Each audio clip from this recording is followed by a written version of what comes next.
Yine enfes bir keşif yolculuğuna başlıyoruz. Tatiliniz için otel seçiminizi yaparken hani bazen kendinizi şımartmak istersiniz ya, hak ettiğinizi düşünürsünüz ve en iyilerden birinde olmak istersiniz. Bunun için Türkiye'nin en üst segmentte en değerli tesislerinden birisi olan Rixos Premium Bele'ye getirdik.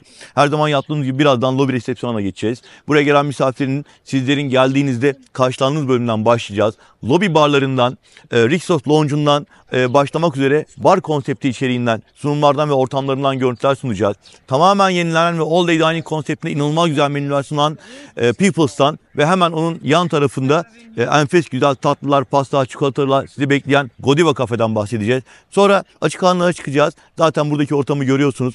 Bu ikonik görüntüyle, çam ağacı, muhteşem mimarisiyle beach barı ki akşam saatlerinde burası beach kulüp olarak çok güzel, eğlenceli bir konsepte geçiyor ve size sahilde unutamayacağınız güzel bir tatil ambiyansı sunuyor.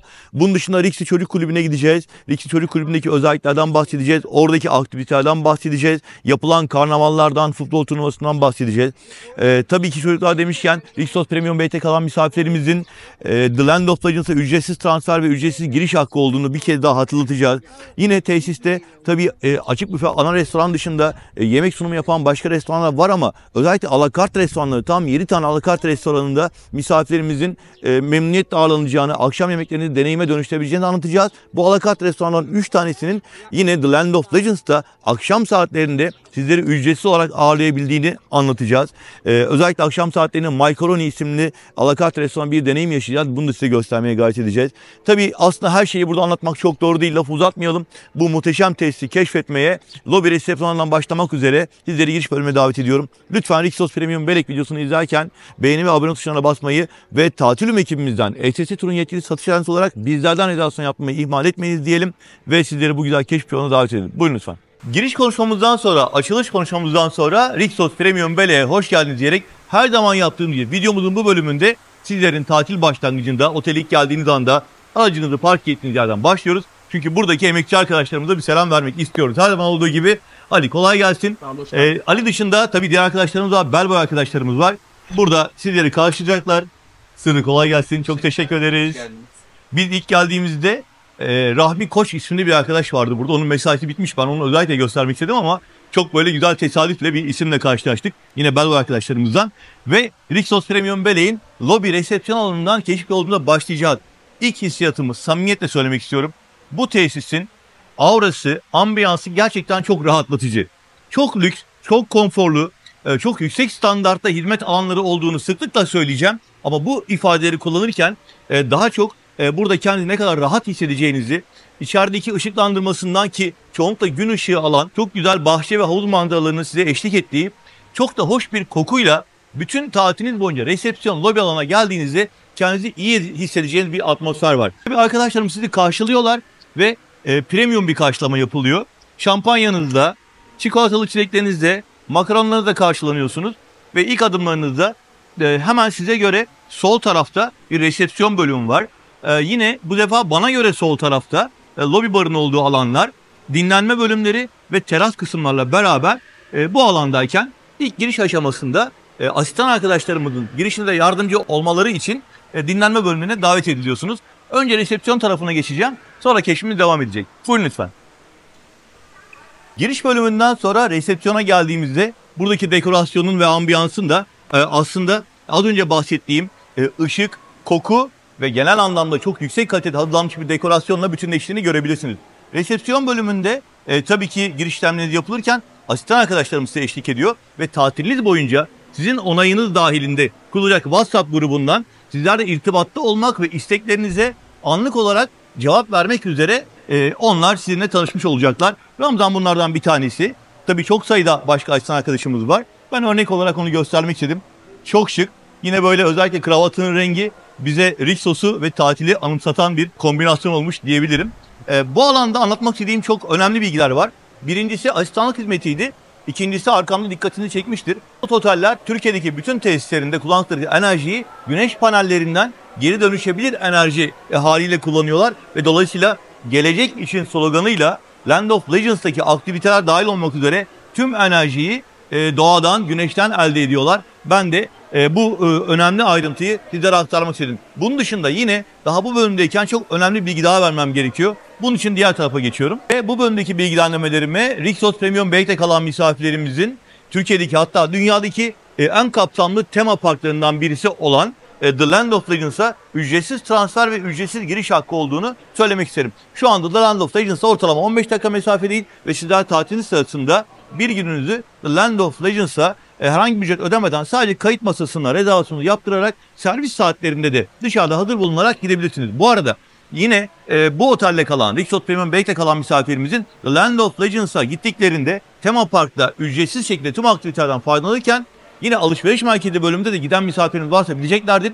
Yine tesise ait 3 tane alakart restorandan konsept halinde ücretsiz olarak faydalanabildiğini, akşam saatlerinde hizmet veren alakart restoranlardan ücretsiz olarak faydalanabildiğini hatırlatmak isterim. Bu da aklınızda bulunsun diyelim ve keşfimize devam edelim. Resepsiyon bölümündeki bilgilendirmelerimizden sonra isterseniz Rixos Premium Belek'in bu ihtişamlı lobi resepsiyonundaki hizmet noktalarını, hizmet duraklarını anlatmaya devam edelim. Çünkü burada gerçekten keyif alacağınız birçok farklı nokta var. Bunlardan bir tanesi lobby bar. Orayı birazdan göstereceğim. Onun dışında alt lobide all day dining konseptiyle hizmet veren ve 24 saat açık olan enfes menüleri neredeyse fine dining konseptini sunan People's restorandan bahsedeceğim. Çok güzel bir alakart restoran ve konsept halinde sunumlar yapıyor.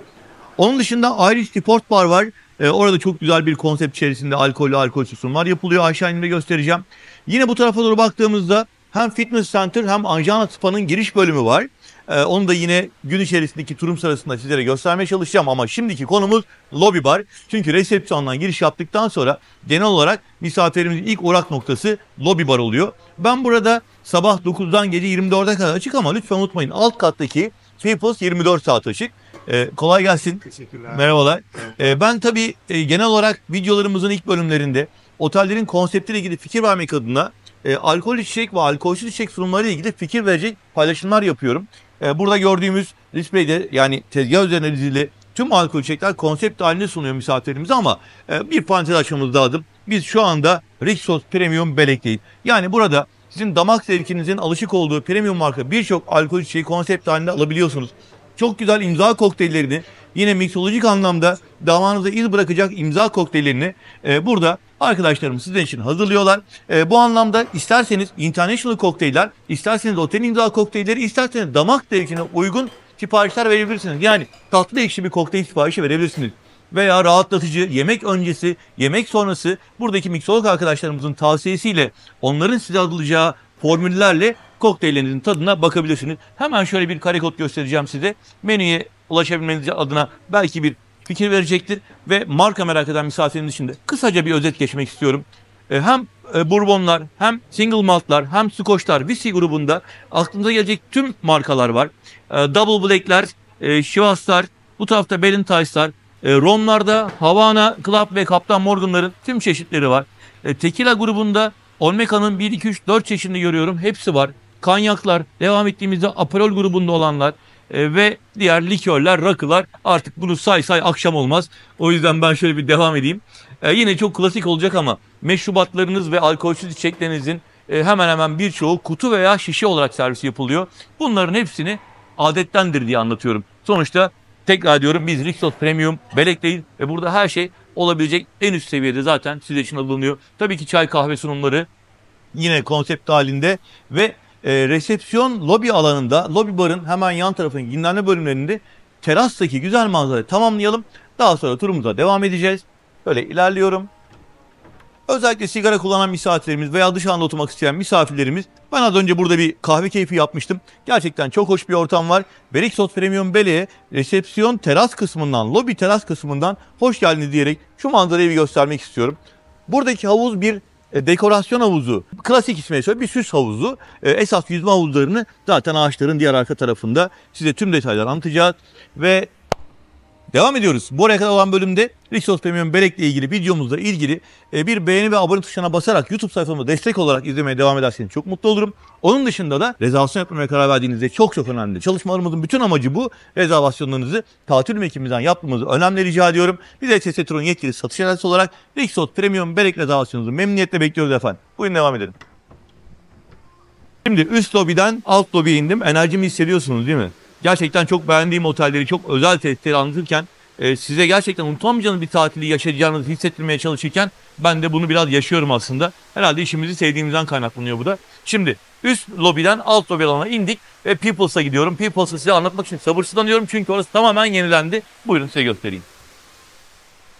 Sos Premium Belek'te size en çok anlatmak istediğim noktadan bir tanesi kesinlikle bu alanı özellikle tesiste saate bakmadan acıktığınız veya bir şeye ısınmak istediğiniz her anda kullanabileceğiniz ve gerçekten çok büyük keyif alacağınız bir bölüm olarak işaretlemenizi istiyorum. Peoples'tan bahsediyoruz.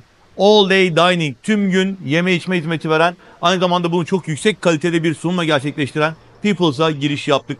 Çok şık bir alan, çok keyifli bir alan. Şu anda oldukça serin bir bölüme girdik çünkü tabii havalar ısınmaya başladı. Ben de böyle koştururken hararetim yükseliyor. Serin bir yere girince de çok da keyif alıyorum. Şimdi Peoples'ın önce tasarımından bahsedelim. İçerideki ışıklandırmasından, müzikten, ambiyanstan bahsedelim. Buradaki bardan bahsedelim. 24 saat açık demiştik.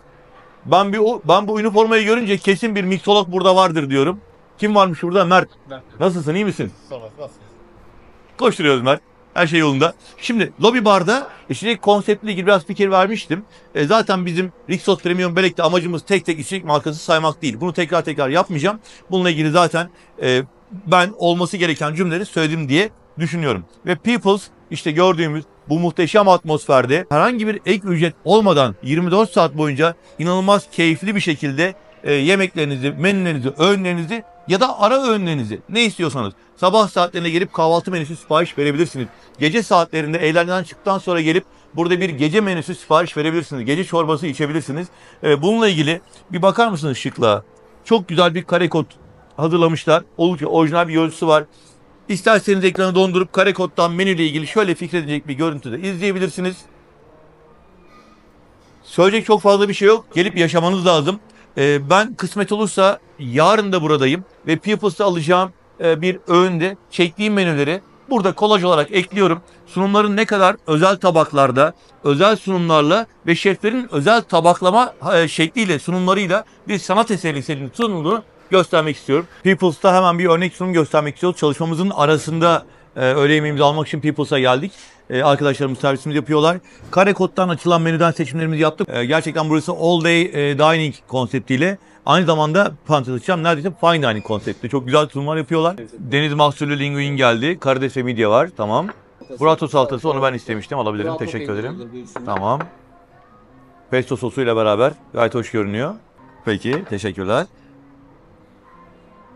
Kremürlerimiz de geldi. Bir de hamburgerimiz vardı İbrahim Bey için. O da herhalde yoldadır, geliyordur şimdi. Teşekkürler. Çok sağ olun. Elinize sağlık. Sağ olun. Çok da güzel bir meyve tabağımız geldi. Altında ızgara üzerinde meyveler var. Izgaranın altında kuru buz var. Gayet güzel soğutulmuş. Çok hoş bir meyve sunumuyla. Biz Peoples'taki genel sunumu size göstermek adına en azından seçimlerinizi ana restoranda bir açık sunumlar var. Evet, meyve servisimiz de geldi ve meyve tabağı böyle şovlu bir şekilde sunuluyor. Bunu da size kısaca göstermek istedik.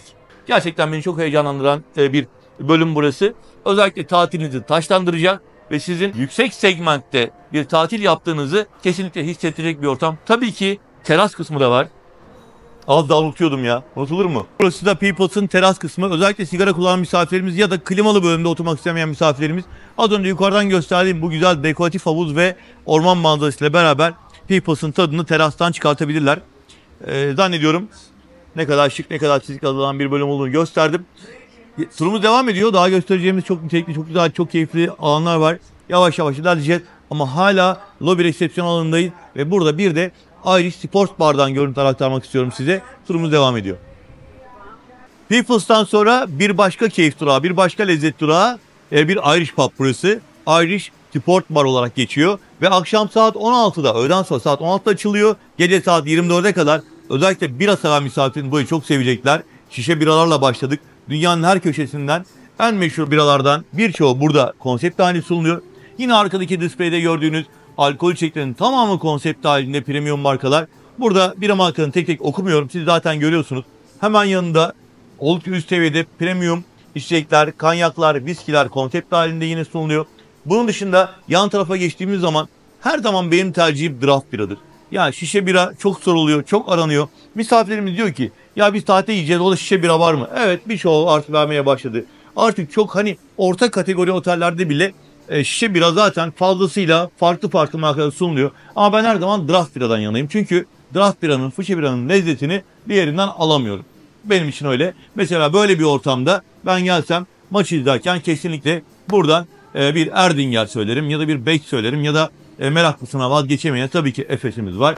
Dolayısıyla burada draft biralar, kutu biralar, işte ne diyelim Amsterdam'dan Guinness'e kadar en lüks markaları da konsept dahilinde sunuyorlar. Elbette çayınız, kahveniz, alkol içecekleriniz, enerji içecekleri vesaire bunların hepsi yine kutu olarak konsept halinde sunuluyor. Ve ben size Irish Sport Bar'ı da göstermiş oldum. Yavaş yavaş başka bölümde olan bir yer var mı bilmiyorum. Aslında Rixi Çocuk Kulübü'nün bir bölümü daha var alt lobi alanında. Ancak orası kış aylarında açılıyor. Biliyorsunuz Rixos Premium Belek kış aylarında açık bir tesis. Konsepti itibariyle buna çok müsait. Ve misafirlerimiz kış aylarına geldiklerinde şurada ileride Rixi Çocuk Kulübü'nün bir bölümü var. Orası yaz aylarında kapalı. Ben Rixi Çocuk Kulübü'nün esas aktif halini zaten bu videoda size göstereceğim. Alt lobi alanında gördüğünüz gibi çok sayıda lüks mağazalar da var. Dolayısıyla bu alandaki turumuzu yavaş yavaş sonlandırma aşamasına geldik. Sadece Rixos Lounge'u göstermedim size. Yani özellikle giriş çıkış sırasında oteldeki misafirlerimizin otele gelirken veya ayrılırken kullanacakları bir bölüm olarak üst tarafta resepsiyonun karşısında bir de Rixos Lounge bölümü vardı. Orayı da videomuza daha sonra ekleyeceğiz ve keşfimize devam edeceğiz. Artık yavaş yavaş havuzlardan, sahilden ve tatilinizin büyük çoğunluğunu geçireceğiniz outlet alanlardan bahsetmek istiyorum. Akşam saatlerinde restorandaki sunumlardan bahsetmek istiyorum. O da keşfimiz devam edecek. Biz videoya başlayalı ne kadar süre oldu bilmiyorum. Hala resepsiyon alanındayız, hala lobi alanındayız. Ama gördüğünüz gibi ne kadar geniş bir kapsamla, ne kadar donanımlı bir şekilde hizmet veriyor tesis, bunu göstermeye çalışıyorum. Irish Sports Bar sunumumuzdan sonra yine alt lobi alanında Sports Bar'ın hemen karşısında çok şık bir ofisle karşılaşacaksınız. Özellikle Rixos tatilini bir trend haline getirmiş. Rixos tatilini alışkanlık haline getirmiş. Misafirimin çok işine yarayacak bir sadakat programı var. Bir royalty programı var. Infinia Vacation Club by Rixos'tan bahsedeceğim size. Çok kısaca aslında tabii çok detaylı bir program. Uzun uzadıya bir sunum yapılması lazım size ama burada Aydan Hanım günaydın, kolay gelsin. Rixos Otel tatilinizi yıllar içerisinde tekrar gerçekleştirmeyi planlıyorsanız o zaman dünyadaki, sadece Türkiye'de dünyadaki 14 tane Rixos için ve giderek de artırılıyor bu sayı. Sizlere bir sadakat programına dahil edilebilecek özel ne diyelim paketler sunuyorlar. Ve bu şekilde siz tatilinizi şimdiden 10 yıllık, 12 yıllık, 15 yıllık hatta 25 yıla kadar uzanan süreçte tek bir fiyatla garanti almış oluyorsunuz. Ve dolayısıyla çok da normal şartlara göre neredeyse %40'lara, %50'lere varan indirimlerle uzun süreli tatil garantisi elde etmiş oluyorsunuz diyelim. Çok basitçe anlattım. Siz Rixos Premium Belek'e geldiğinizde ya da diğer Rixos otellerimizde de yine irtibata geçebilirsiniz. Benim esas size ifade etmek istediğim Infinia Vacation Club by Rixos markasını lütfen unutmayın ve eğer hayatınızda Rixos'ların bir yeri varsa, sizin için Rixos tatili bir trendse, tekrar Rixos'lara tatil yapıyorsanız mutlaka bu sadakat üyelik programını değerlendirin. Dolayısıyla hem daha uygun fiyatlı hem de kafanız rahat eder. Yıllar içerisinde değişen otellerde seçim yapabilmek kaydıyla bu programa üyeliğinizi gerçekleştirmiş olursunuz. Aydan Hanım, ben bir selam vermek istedim. Çok şık, çok güzel bir ofis. Burada misafirlerimiz oturup kahvelerini içerken Aydan Hanım da sunumunuzu yapıyor. Sizin hangi periyotlarda, kaç kişi, hangi oda tipinde konakladığınıza kadar bilgileri aldıktan sonra fiyatlandırmanızı yapıyor. Tek bir ücret ödüyorsunuz ve seçtiğiniz süre içerisinde az önce bahsettiğim gibi yıllar boyunca diğer fiyat farklılıklarından, fiyat artışlarından etkilenmeden tatilinizi almış oluyorsunuz. Kısaca özetlemiş olduk değil mi? Evet. Peki, kolay gelsin size. Sizi yormadım fazla. Devam ediyoruz. Buyurun. Lobi alanında bir keyif durağı daha göstermek istiyorum size. Burayı gözden kaçırmayın. Çünkü 24 saat açık olan ve yine premium marka birçok alkol içecekle beraber miksoloji anlamında çok güzel imza kokteyli sunan bir bar. Akşam saatlerinde burada bazen piyano dinletileri ve bazen canlı müzik programları da yapılabiliyor. Özellikle serin havalarda, kış aylarında Rixos Premium Belek'te en çok tercih edilen noktadan bir tanesi Rixos Lounge. Hemen şöyle konumunu göstermeye çalışayım size. Bakın buradan ifade etmeye çalışacağım. Sağ tarafımızdaki alan resepsiyonun terası ve ön tarafımızda her iki bloğun ortasında yer alan dekoratif havuz var. Alt katımızda videomuzun devamında sizlere gösterecek olduğum Paris sokağı var. Fransız sokağı var, düzeltiyorum. Ve burası da Rixos Lounge. Size böyle biraz daha dinlenme atmosferi sunabilecek özelliğiyle ve 24 saat açık olma özelliğiyle şöyle biraz da bara yaklaşarak bar konseptini bir kez daha göstermeye çalışalım. Çok zengin bir içerikle aynen az önce anlattığım hem People's'ta hem Lobby Bar'daki konsepti birebir yansıtacak haliyle sizleri bekliyor. Dilerseniz damak zevkinize uygun kokteyl veya çay, kahve ya da diğer içecek siparişlerini verebileceğinizi de belirtmek isterim. Şimdi buradan aşağı doğru ineceğiz ve Fransız sokağına gideceğiz. Oradan da dışarı doğru turumuza devam edeceğiz. Şimdi artık yavaş yavaş dış alanlara doğru gideceğiz. Havuzlara, sahile doğru gideceğiz. Ama tabii Rixos Premium Ballet'in bu simgesel Fransız sokağını göstermeden olmazdı. Burası gerçekten çok keyifli bir alan ve tatil sırasında özellikle havuzdan, denizden şöyle uzaklaşıp biraz serin bir alan dinlenmek isterseniz aynen Rixos Lounge gibi ama farklı bir dekorasyonda, farklı bir ambiyansla, üstelik Starbucks kahvelerinizi sipariş vererek sanki bir şehrin, Fransa'nın, Paris'in bir sokağındaymışsınız gibi, ki müzik bile öyle, Fransızca müzikler çalıyor. Starbucks kahvelerinizi yudumlayabilirsiniz. Buradaki ambiyansı şöyle biraz daha göstermek istiyorum size. Şu anda bulunduğumuz Fransız sokağında 2 tane de alakart restoran var. Pizzetta ve Asya mutfağı alakart restoranı. Akşam saatlerinde onların dekorasyonunu göstereceğim size. Rasya var. Onlarla ilgili de sunumlarımız olacak tabii ki. Ama Fransız sokağının genel ambiyansını, genel yapısını göstermek istedim. Hafif loş bir ışık, Fransızca müzikler, çok güzel hazırlanmış bir kafe alanı ve Starbucks kahvelerinizle beraber burada dinlendikten sonra hemen şuradan yavaş yavaş tekrar sahile doğru ilerleyeceğimiz yolu da göstererek keşfimize devam edeceğiz. Fransız sokağından geçtik. Daha sonra food court alanına çıktık. Tabii sabah erken saatler food court alanı henüz kapalı. Öğle saat 12'den itibaren buraya tekrar geleceğiz. Ve özellikle sokak lezzetleri bazında size sahilden, havuzdan, şortunuzla, terliğinize gelip çok rahatlıkla menülerinizi alabileceğiniz hem 24 saat açık olan People's'a hem de ana restorandaki öğle yemeğine alternatif olarak sunulan bölümü göstereceğim. Burası birbirinden farklı lezzetlerin bulunduğu bir nokta olarak şimdilik işaretleyelim. Açıldığı zamanki görüntüleri de hemen burada ekleyerek sizlere bilgilenmeye çalışacağım. Ve bu arada food court'tan geçerken hemen bana göre sağ tarafta The Land of Legends'ın güzel bir krokisiyle karşılaştım. Özellikle The Land of Legends'a daha önce gitmemiş olan misafirlerimiz Rixos Premium Belek tatillerinde aslında oraya gittiklerinde nasıl devasa bir eğlence kompleksinin onları görmesi açısından, onlara gösterilmesi açısından bunu da değerlendirebilirler.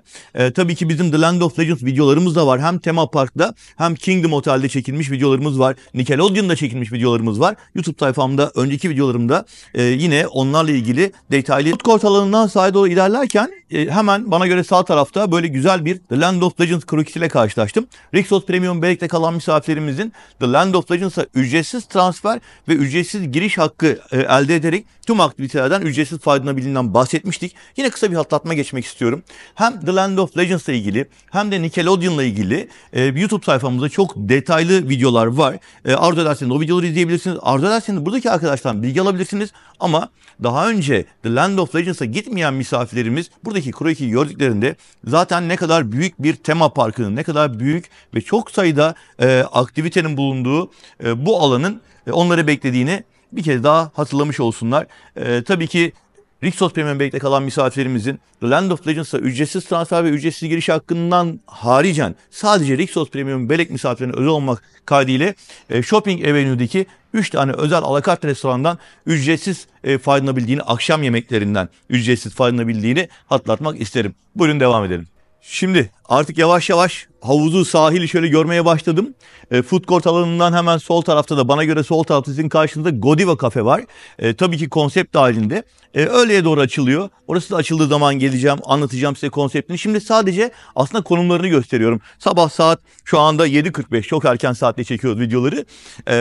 Yavaş yavaş sahil bölümüne gitmek istiyorum ki şezlonglar, şemsiyeler ve oradaki misafirlerin yavaş yavaş yerini almadan önce diyelim görüntüleri aktarmaya çalışacağım. Şimdi çok güzel böyle bir peyzaj düzeni olan yürüyüş yolundan ilerliyoruz. Şimdi yavaş yavaş sahile doğru ilerlerken bu güzel ağaç geçidini, ağaç tünelini gölgesinde patenli arkadaşlarımız servise başlamışlar sabah erken saatlerde, onu da görmüş olduk. Size göstermek istedim. Çünkü Rixos Premium Belek'in aslında yine simgesel noktalarından birisi burası. Siz ana binadan çıkıp sahile doğru ilerlerken çok keyifli bir gölge alandan ve hem engelli misafirimiz için hem de bebekli misafirimiz için, bebek arabası kullanan misafirimiz için gayet güzel bir yoldan havuza ulaşmış oluyorsunuz. Ben az önce food court alanındaydım. Godiva Cafe'nin yanındaydım ve şu anda bulunduğumuz noktaya gelmemiz sadece 1 dakika sürdü. Yani tesisin genel anlamda birbirine mesafelerin uzaklığı açısından da fikir vermek istiyorum. Bakın buradan tekrar dönelim. Godiva Cafe'nin bahçesini görüyoruz. Onun üstü zaten ana restoran. Ana restoranı ayrıca akşam göstereceğiz. Hemen benim karşımda çok güzel bir sahne var. Amfiteyatro demeyeceğim çünkü orası gerçek bir şov sahnesi. Ses ve ışık düzeniyle yine akşam saatlerindeki oradaki görsellerden de size fikir vermeye çalışacağım. Sağ tarafımızda giyinme kabinleri, tuvaletler ve havluların olduğu bölüm var. Aslında havlu demişken hemen söylemem gerekiyor ki sizler Rixos Premium Belek tatili sırasında sahile geldiğinizde zaten şezlonglarınızda havlularınız hazır oluyor. Arkadaşlarımız onları bakın şuradan göstermek istiyorum. İbrahim yaklaşır mısın? Artık ana havluların olduğu bölümdeyiz.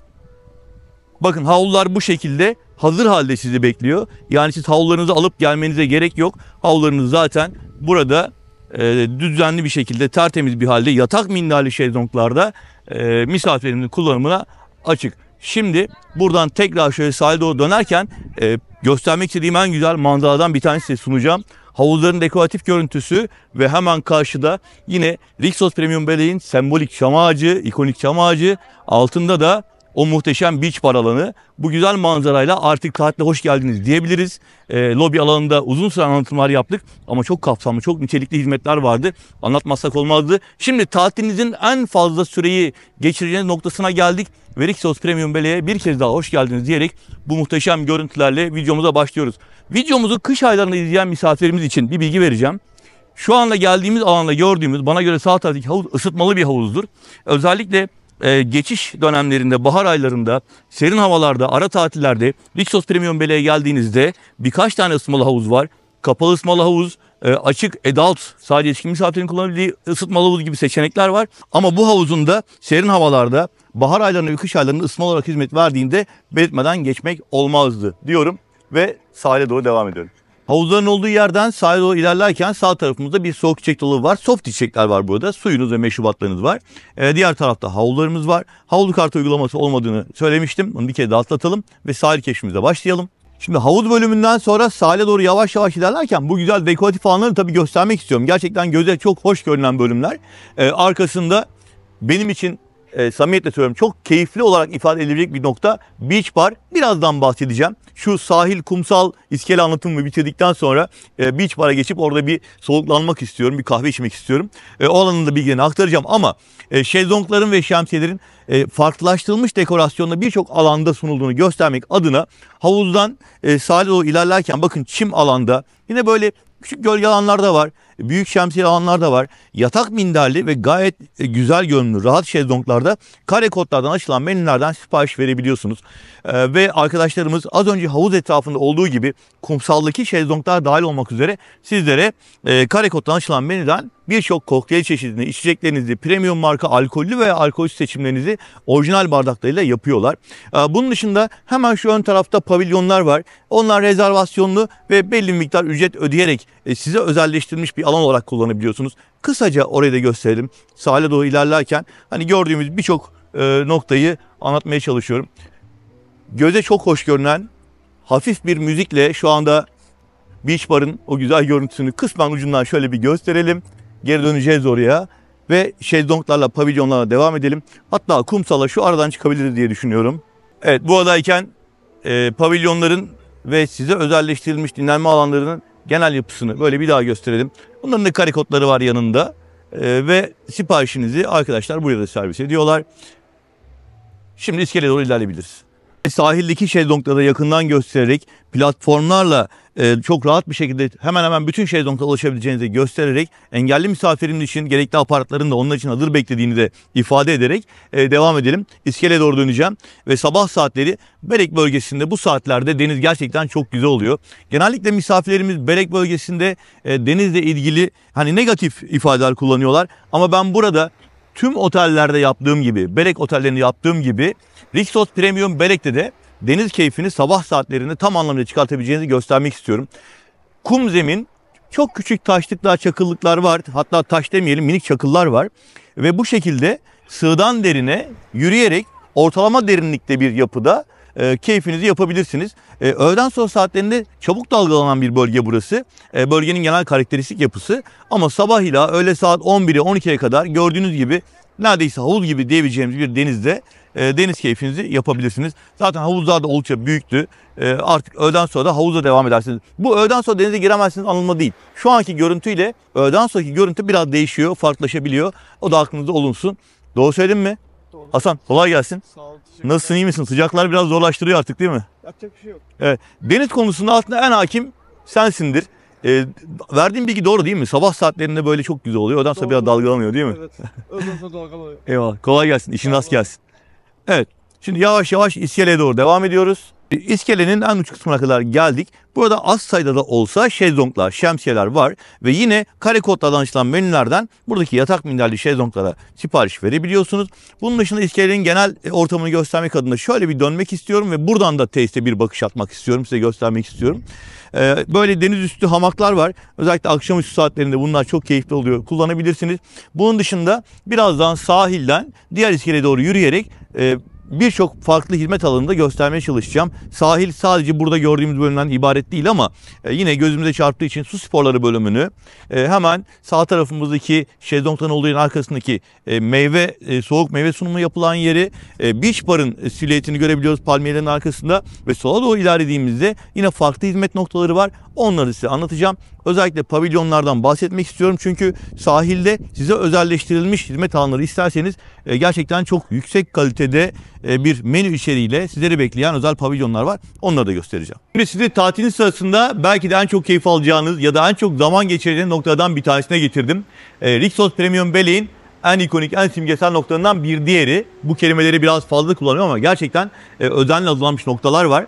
Ve Beach Bar'dayız. Aynı zamanda Beach Club'dayız. Burası hem dekorasyonuyla hem hafif müziğiyle hem bar konseptiyle gerçekten çok hoş bir alan. Geniş bir bölümde bistro masalar, koltuklar ve gün içerisinde hafif müzik eşliğinde dinleneceğiniz bir bölümde hemen İbrahim kardeşim dönerek göstersin. Bir de sahne bölümü var. Orada akşam saatlerinde yine hem canlı müzik hem de DJ performans eşliğinde çok güzel bir eğlence ortamında zaman geçirebiliyorsunuz. Bu bar günün her saati açık. Gece saatlerinde bile hizmet alabiliyorsunuz. Gündüz saatlerinde arkadaşlarımız servis yapıyorlar. Deniz Hanım gibi birçok garson arkadaşımız var. Şezlonglara kadar servis yapıyor gündüz saatlerinde. Akşam saatlerinde de bu sakura ağacının imitasyonu eşliğinde gayet güzel bir dekorasyon olmuş. Ve inanılmaz çeşitlilikte bir konseptle özellikle premium marka alkol içecekler konusunda merak olan misafirlerimiz şu anda zaten merak ettikleri markaları görüyorlardı diye düşünüyorum. Tek tek saymayacağım. Sizin damak zevkinin alışık olduğu birçok markalar dahil olmak üzere yine ilaveten özel infuzlarla alkol aromalarıyla hazırlanmış imza kokteyllerini sizler için hazırlıyorlar. Buradaki arkadaşlarımızın hazırladığı kokteylleri tadabilirsiniz. Bu arada sunumlarla ilgili fikir vermek adına yine meşrubatların ve biraların şişe sunum yapıldığını, kokteyllerin özel bardaklarıyla sunum yapıldığını, çerezlerine kadar misafirlerimize hep soruyorsunuz. Böyle bir çerez sunum var. Fıstık, badem ve fındıkla oluşturulmuş. İsterseniz tabii cips de isteyebilirsiniz. Bunun haricinde tabii çaylarınız, kahveleriniz, özel serinletici içecekleriniz var. Detoks içecekler var. Yani burası olabilecek maksimum seviyede genişletilmiş bir bar konseptiyle sizleri bekliyor. Ve arkadaşlarımızla biraz beklettik ama onlar da servislerinizi yaparak sizleri burada keyifli zaman geçirmenize olanak sağlıyorlar diyelim. Ve tamam yavaş yavaş artık diğer bölümlere geçebiliriz. Deniz Hanım teşekkür ederiz. Beklettik sizi. Kolay gelsin diyelim ve turumuza, keşfimize devam edelim. Beach Bar'dan çıktıktan sonra sahildeki diğer hizmet noktalarını göstermek istiyorum size. Birçok şezlong noktası var, birçok dinlenme alanı var ve birçok lezzet durağı var. Bunlardan bir tanesi daha özellikle kahve damak zevki Starbucks'a çok alışmış olan misafirimiz için belki de konumu açısından ve manzarası açısından abartacağım biraz. Türkiye'deki en güzel Starbucks'lardan birisi olabilir. Sebebi ise burada alıştığınız damak zevkinize göre kahve siparişini verdikten sonra sizleri bekleyen oturma alanının ve keyif alanının çok güzel bir deniz manzarasına hakim olması. Biraz abarttım mı bilmiyorum ama burası özellikle sabah saatlerinde çok keyifli olacaktır diye düşünüyorum. Günaydın, kolay gelsin. Günaydın. Merhabalar. Saat 10'da açılıyor. Akşam saat 19'a kadar soğuk kahveler dahil olmak üzere birçok Starbucks lezzetini buradan sipariş verebiliyorsunuz. Tabii ki yine naneli limonata gibi, reyhan şerbeti gibi serinletici içecekleri de burada sipariş verebilirsiniz. Oturma alanları bir kez daha göstermek istiyorum. Gerçekten çok keyifli. Tabii isterseniz hemen yanında şezlonglar da var. Yani Starbucks'ınızı deniz manzaralı bir şekilde şezlonglarınızda sahile birkaç adım mesafede yudumlayabilirsiniz. Burayı da gösterdik. Şimdi yavaş yavaş devam ediyoruz. Rixos Premium Belek tatiliniz sırasında hem formunuzu korumak hem de belki de tatil öncesinde düzenli olarak yaptığınız spor faaliyetlerine devam ettirmek adına buradaki aktivitelerden faydalanabilirsiniz. Özellikle tüm Rixos'larda yer alan Exclusive Sports Club bu anlamda size farklılaştırılmış ve profesyonelce sunulan birçok aktiviteyi yani sizlerle buluşturabiliyor. Bunlar içerisinde birçok farklı seçenek var. Sizin kendi bedeninize göre ya da deneyimlemek istediğiniz bir aktiviteye göre seçim yapabilirsiniz. Bununla ilgili de ben sizi Süheyla Hanım'la tanıştırmak istiyorum. Günaydınlar. Kolay gelsin.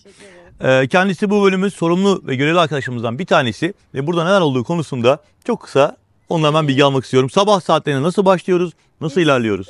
Her pazar saat 6'da Sunrise Paddling'imiz, supportumuz oluyor. Ya burada her kişiye göre yapılan aktiviteler, antrenmanlar mevcut. Çok özür dilerim, sözünüzü kestim.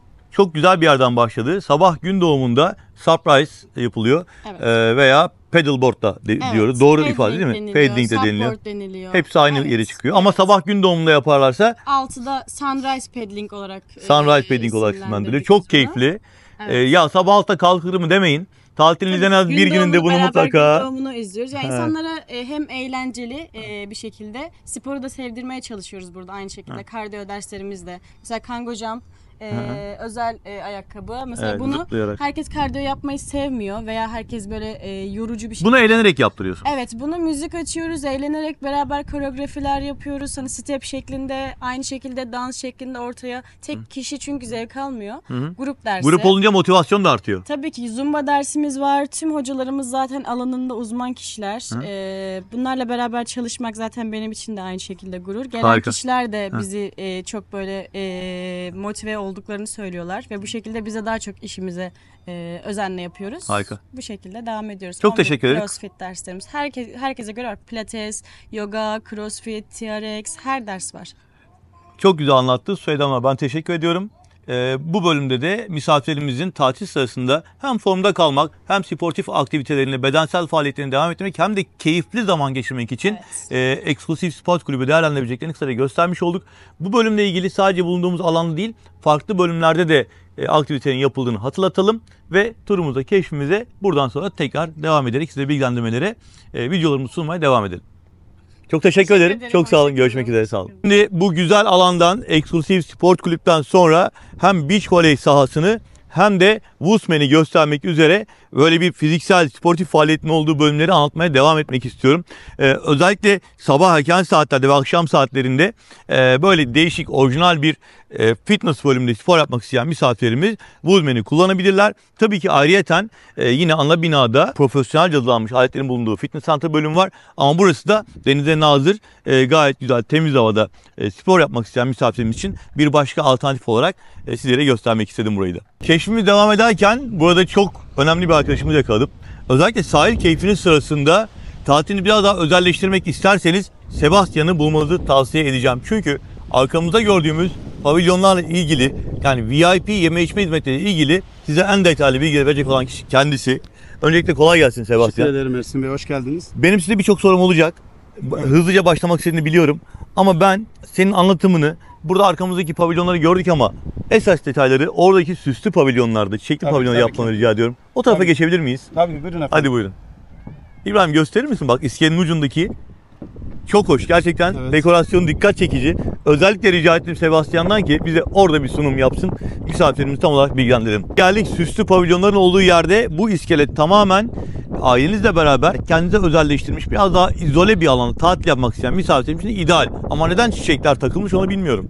Görsel amaçlı. Görsel amaçlı. Güzellik olarak misafirlerimiz çok tercih ediyorlar. Sürekli resim çekiliyor. Dekoratif görünüyor. Evet. Instagram fotoğrafları gördüğünüz için. gibi serin serin, piril piril esiyor buralar. Harika. Misafire huzuru, mutluluğu ve konforu sunuyoruz biz burada. Çok güzel. Saat başı ikramlarda, gün batımı kokteyllerimizde, mısır saatimizde ve saat başı ikramlarda misafiri memnun ediyoruz efendim. Sadece mısır var, başka neler var? İçecekte, hizmette sınırımız yok bizim. Tamam, dondurma, çerez, soğuk meyve. Dondurmamız var, çerezimiz var, soğuk meyvemiz var. Bize yok misafire. Biz şöyle öne doğru yürüyebilir miyiz? Rixos Premium Belek anlayışında biz misafire yok. Evet, istediği her şeyi sunabiliriz. Evet. Bu arada minibar gördüm.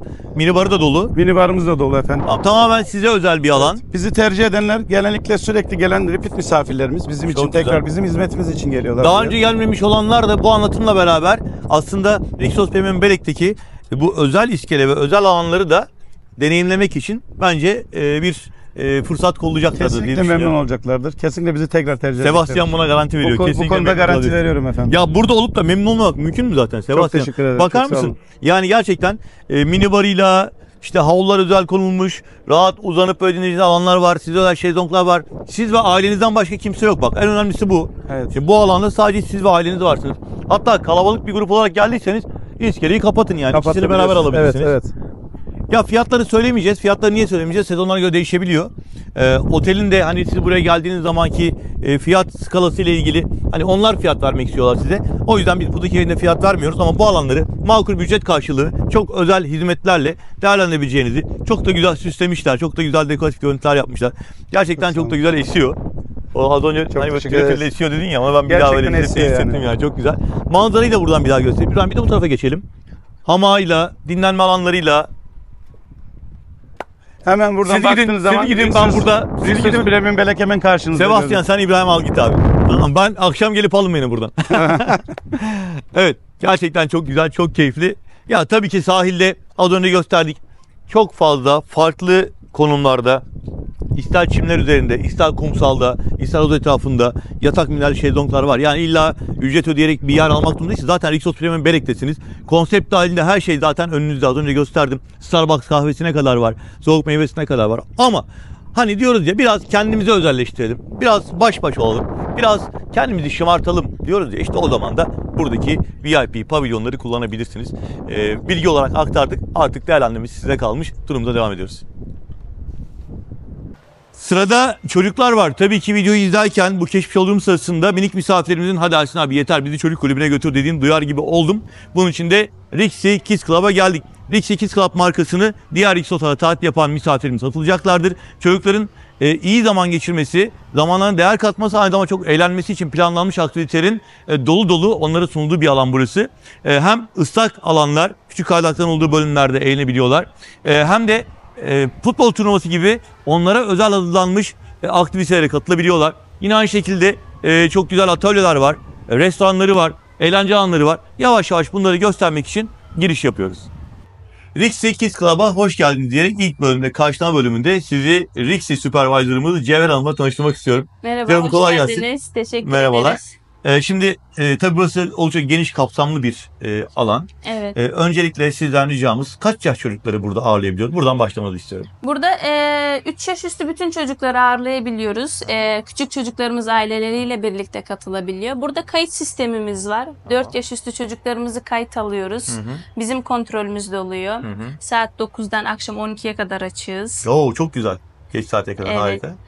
Burada 2 yaş grubu için ayrılan programımız var. 4 ve 7 yaş grubumuz için, 8 ve 12 yaş grubumuz için ayrı ayrı programlarımız 4 yaştan oluyor. küçükler ebeveyn eşliğinde burada bulunabiliyorlar. Evet, evet. Okey. Ha. Yavaş yaş- yavaş giriş yapabiliriz. Sohbetimiz sırasında devam edelim.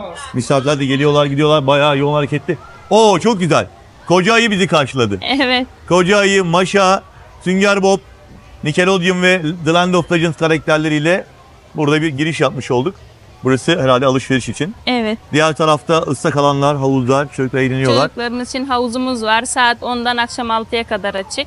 Kaydıraklarımız da. Aha. Hemen sol tarafımızda bahçemiz var. Bahçe alanımızda badminton sahamız var. Basketbol oynayabiliyorlar. Geniş bir bahçeye sahibiz. Dışarıda da Kum alanımız atölyeler, var. aktiviteler Evet. yapılıyor. Çok güzel.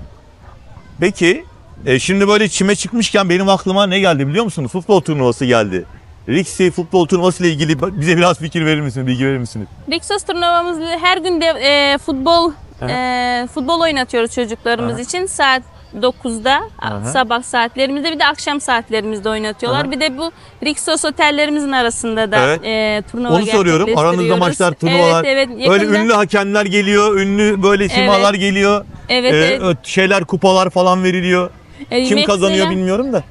Mesela yakında Sungate'e gidiyoruz. Tamam. Buradan çocuklarımız için futbol oynamak isteyen, yarışa katılmak isteyen çocuklarımızı alıyoruz aileleriyle birlikte. Sungate'imize gidiyoruz. Gidiyoruz Orada derken, turnuvamız olacak. bir dakika, gidiyoruz derken burada tatil yapan çocuklardan futbol oynarken onların katılmak isteyenleri yaş gruplarına göre seçiyoruz. Evet. Ve maç günü geldiğinde Sungate'e gidiyorsunuz ve orada bir başka Rixos Otel'le maç yapıyorsun. Evet. Tamam, doğru anladım. Sonra süre içerisinde tabii bu sezonda ne zamandan ne zamana devam ediyor? Yani ne zaman başlıyor?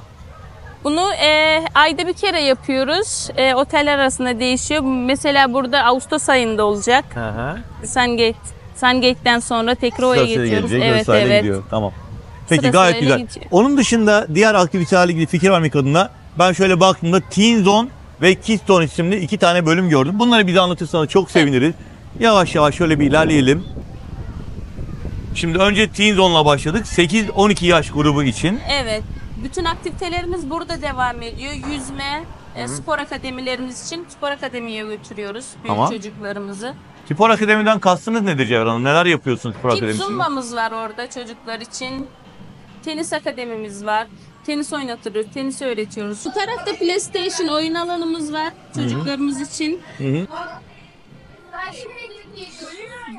Çocuklar burada istedikleri gibi oyunlar oynayabiliyorlar. PlayStation 5. Gayet güzel. Oldukça rahat bir alan. Hem dekorasyonu çok güzel, hem serin. Özellikle teenage olan genç arkadaşlar için, artık gençler diyeceğiz. Onlar burada zaman geçirebilirler. Futbol turnuvası ile ilgili otele geldiğiniz zaman asistan arkadaşlarımızla irtibata geçerseniz onlar da sizi buradaki arkadaşlarımızla görüşmenizi sağlarlar ve futbol turnuvasının detaylarıyla ilgili her şeyi onlardan alabilirsiniz. Evet. Şimdi bir de şu Kids Zone'a geçebilir miyiz? Tabii ki de. Tamam. Kids Zone'a girmeden önce buradaki ıslak zemin, yumuşak zeminli oyuncakların olduğu alanı ben göstermek istedim size. Özellikle küçük yaştaki çocukların sanıyorum eğlenerek zaman geçirebilecekleri havuz bölümlerinden bir tanesi burası. Şimdi Kids Zone'a giriş yapıyoruz. Tamam. Evet, burada 3 yaş üstü çocuklarımız için soft play'imiz var. Labirent dediğimiz bölüm. Burada aileleriyle beraber oynayabiliyorlar. Yumuşak zeminli, Yumuşak korunaklı, güvenli bir oyun Evet. alanı. Yine çok serin, çok Evet.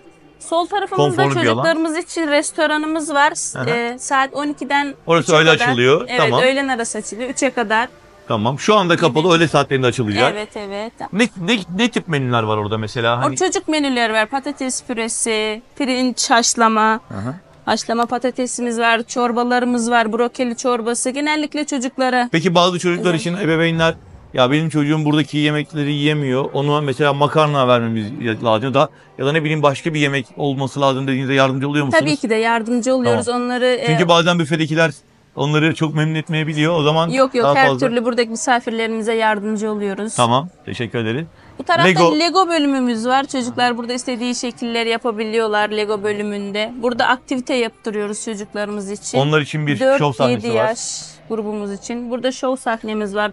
Bowling, darts gibi oyunlarımızı burada oynatıyoruz. hı. Bir ileride bebek odamız var. Aileleriyle birlikte orada da. Bebek odası çocuklarımız. işte o 0-2 yaş 0-3 yaş olanlar anne babayla, ebeveynle ya da bakıcıyla Evet. burada olabiliyor. Evet. Onları burada bırakıp gidemiyorlar. Yok aileleriyle Tamam. birlikte Ama 4 olmaları yaşı geçince gerekiyor. bırakabiliyorlar. Tabii ki de bizim kontrolümüzde oluyor. Evet. Burada uyku odaları falan da var galiba. Evet, Şöyle uyku bakalım. odamız var. Sağ tarafta hemen sinema odamız var çocuklarımız için. Çok kısaca göstermek istiyoruz. Orijinal bir sinema odası. Perdeye yansıtarak gayet keyifli, gayet serin, gayet konforlu bir alan burası da. Hemen karşıda uyku odası. Uyku odamız var. Yoruldum ben, uyumak istiyorum diye. Oo ne kadar güzelmiş ya. Bayıldım vallahi. Çok güzel. Çok güzel. Burada bebek odası var. Bebek odasında misafirler var. Onları rahatsız etmeyelim. Kısaca hızlıca geçelim şöyle. Burada el işleri yapıyorlar. Ne diyoruz buraya biz? El işi yapıyorlar burada çocuklar için. Hı hı. Handcraft bölümü. Peki. Galiba tamamladık. Hemen hemen. Başka sizin eklemek istediğiniz önemli bir bölüm varsa onu anlatmak isteriz ama genel olarak biz şunu anladık. 4-7 yaş ve 8-12 evet. yaş çocukların ayrı ayrı kullanma alanları var. PlayStation'lar, langırtlar, bilardo gibi bölümler, Evet. teenage'lerin olduğu bölümde. Yine Rixie Kids Club'ın çok önemli bölümlerinden bir tanesi. Burası biraz daha detaylı, o yüzden Gökçe Hanım'dan destek alacağız. Gökçe Hanım, burada neler olduğu konusunda bize biraz fikir verir misiniz? Tabii ki merhabalar. Öncelikle hoş geldiniz. Burası bizim robotik kodlama sınıfımız. Çocuklarımıza burada tatillerini gerçekleştirirken aynı zamanda robotik kodlama eğitimleri hem bunu eğlenerek hem de bir şeyler öğrenerek yapmalarını sağlıyoruz. Bu açıdan farklı oyunlarımız ve aynı şekilde aktivitelerimiz var. Çocuklarımıza her gün farklı ilgi alanlarını çekebileceğimiz şekilde aktiviteler sunuyoruz. Kaç yaş çocuklar? Şöyle 2 aktivitemiz bulunmakta. Önce 4 ve 7 yaşındaki çocuklarımızın aralığında bir aktivitemiz, 8 ve 12 yaş aralığında ayrı bir aktivitemiz var. Tabii ki bunun zorluk ve eğlence seviyeleri değişiyor yaşlara göre. Bir tane örnek gösterir misiniz? Tabii ki gösterebilirim. Robotlarımız öncesinden bunları çocuklarımızla beraber hazırlıyoruz. Sonrasında tabletlerimize Bluetooth bağlantısı alıp çocuklarla birlikte bir oyun kuruyoruz ve robotlarla her seferinde farklı bir oyun oynuyoruz. onları yönlendiriyorsunuz. Evet, tabletlerimizi yönlendirme olarak kullanıyoruz ve çocuklarla bir oyun kuruyoruz. Oyun sahasında robotlarımızla oynuyoruz. Onun dışında başka bir aktivitemizi gösterebilirim hemen. Bir tane daha görelim. Tabii ki. Gösterirsen. Tabii ki şöyle.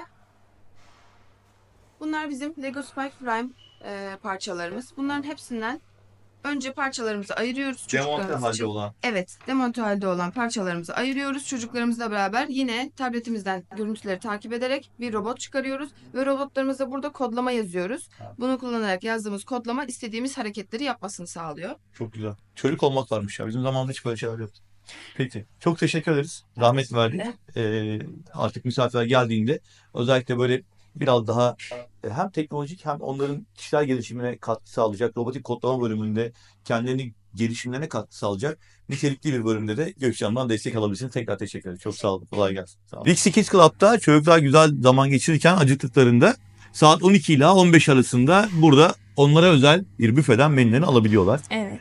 Neler var menülerde Elif Hanım? Menülerimizde her gün farklı menülerimiz oluyor çocuklarımız için. Patates püresi, pirinç. Çok özür dilerim. Sözünüzü kestim. Büfenin hazırlıkları devam ediyor. Biz tabii rutin turumuzu yaparken zamanlamalar tam denk gelmeyebiliyor. Menüleri gösteremiyoruz ama bir hazırlık devam ettiği için en azından Evet. ben bilgi olarak size söz vermek istiyorum. Sağ olun. Evet. Her gün çocuklarımız için 2 çeşit çorbamız çıkıyor. Hı hı. Sebzeli ve Hı hı. etli çorbamız. Her gün değişiyor menülerimiz tabii ki de. Misafirlere hitap edebileceğimiz, onların istediği menüleri çıkartmaya çalışıyoruz. Özellikle çocuklarımız için. Yine özür dilerim. Peki mesela çocuk geldi, burada istediği menü yok. Hı hı. Hanımefendi veya beyefendi, velisi, annesi, ebeveyni dedi ki ya bizim çocuğumuz bunları yemez.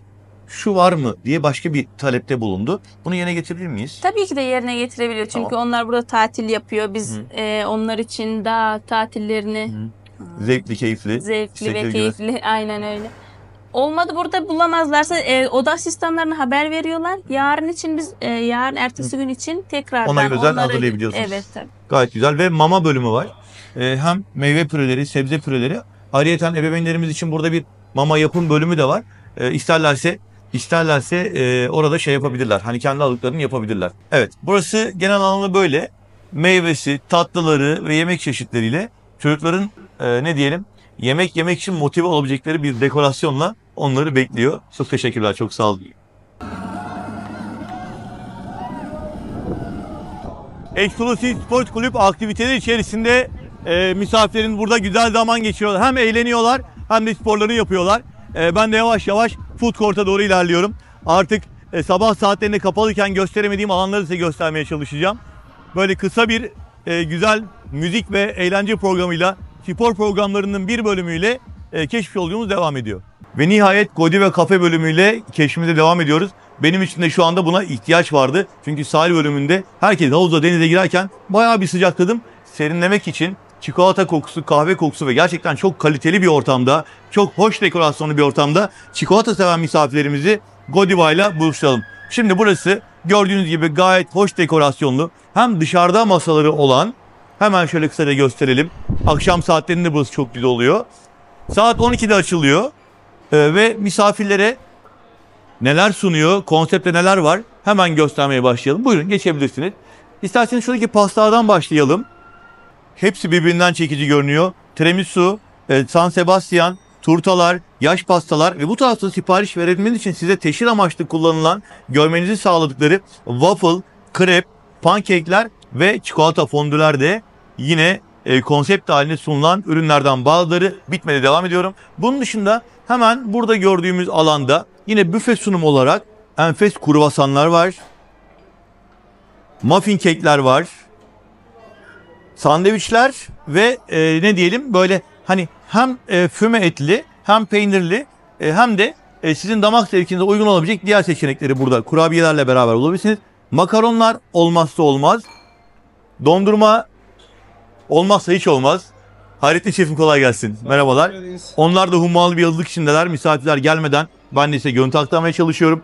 Burada muzlar var.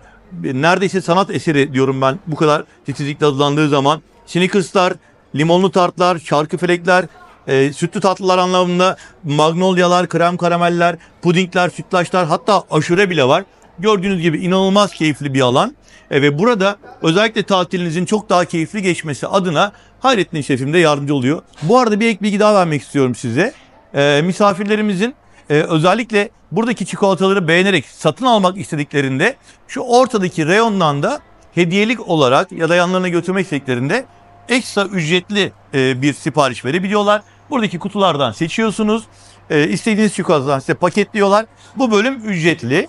Ama bakın çikolata sunumu ile ilgili yine ücretsiz olan bölümler, diğer bölüm ve karşı tarafta anlattığım büfelerin tamamı konsept halinde sizlere sunuluyor. Sadece ya Ersin Bey burayı niye söylemedin demediniz diye tüm ayrıntıları size anlattığımı düşünüyorum. Godiva kafeden çıkasım yok. Burada uzun süre zaman geçirebilirim. Dinlenmek için ve tatlı keyif yapmak için gerçekten çok hoş. Bütün bunların yanı sıra bilgi olarak vermek istediğim bir başka bölüm daha var.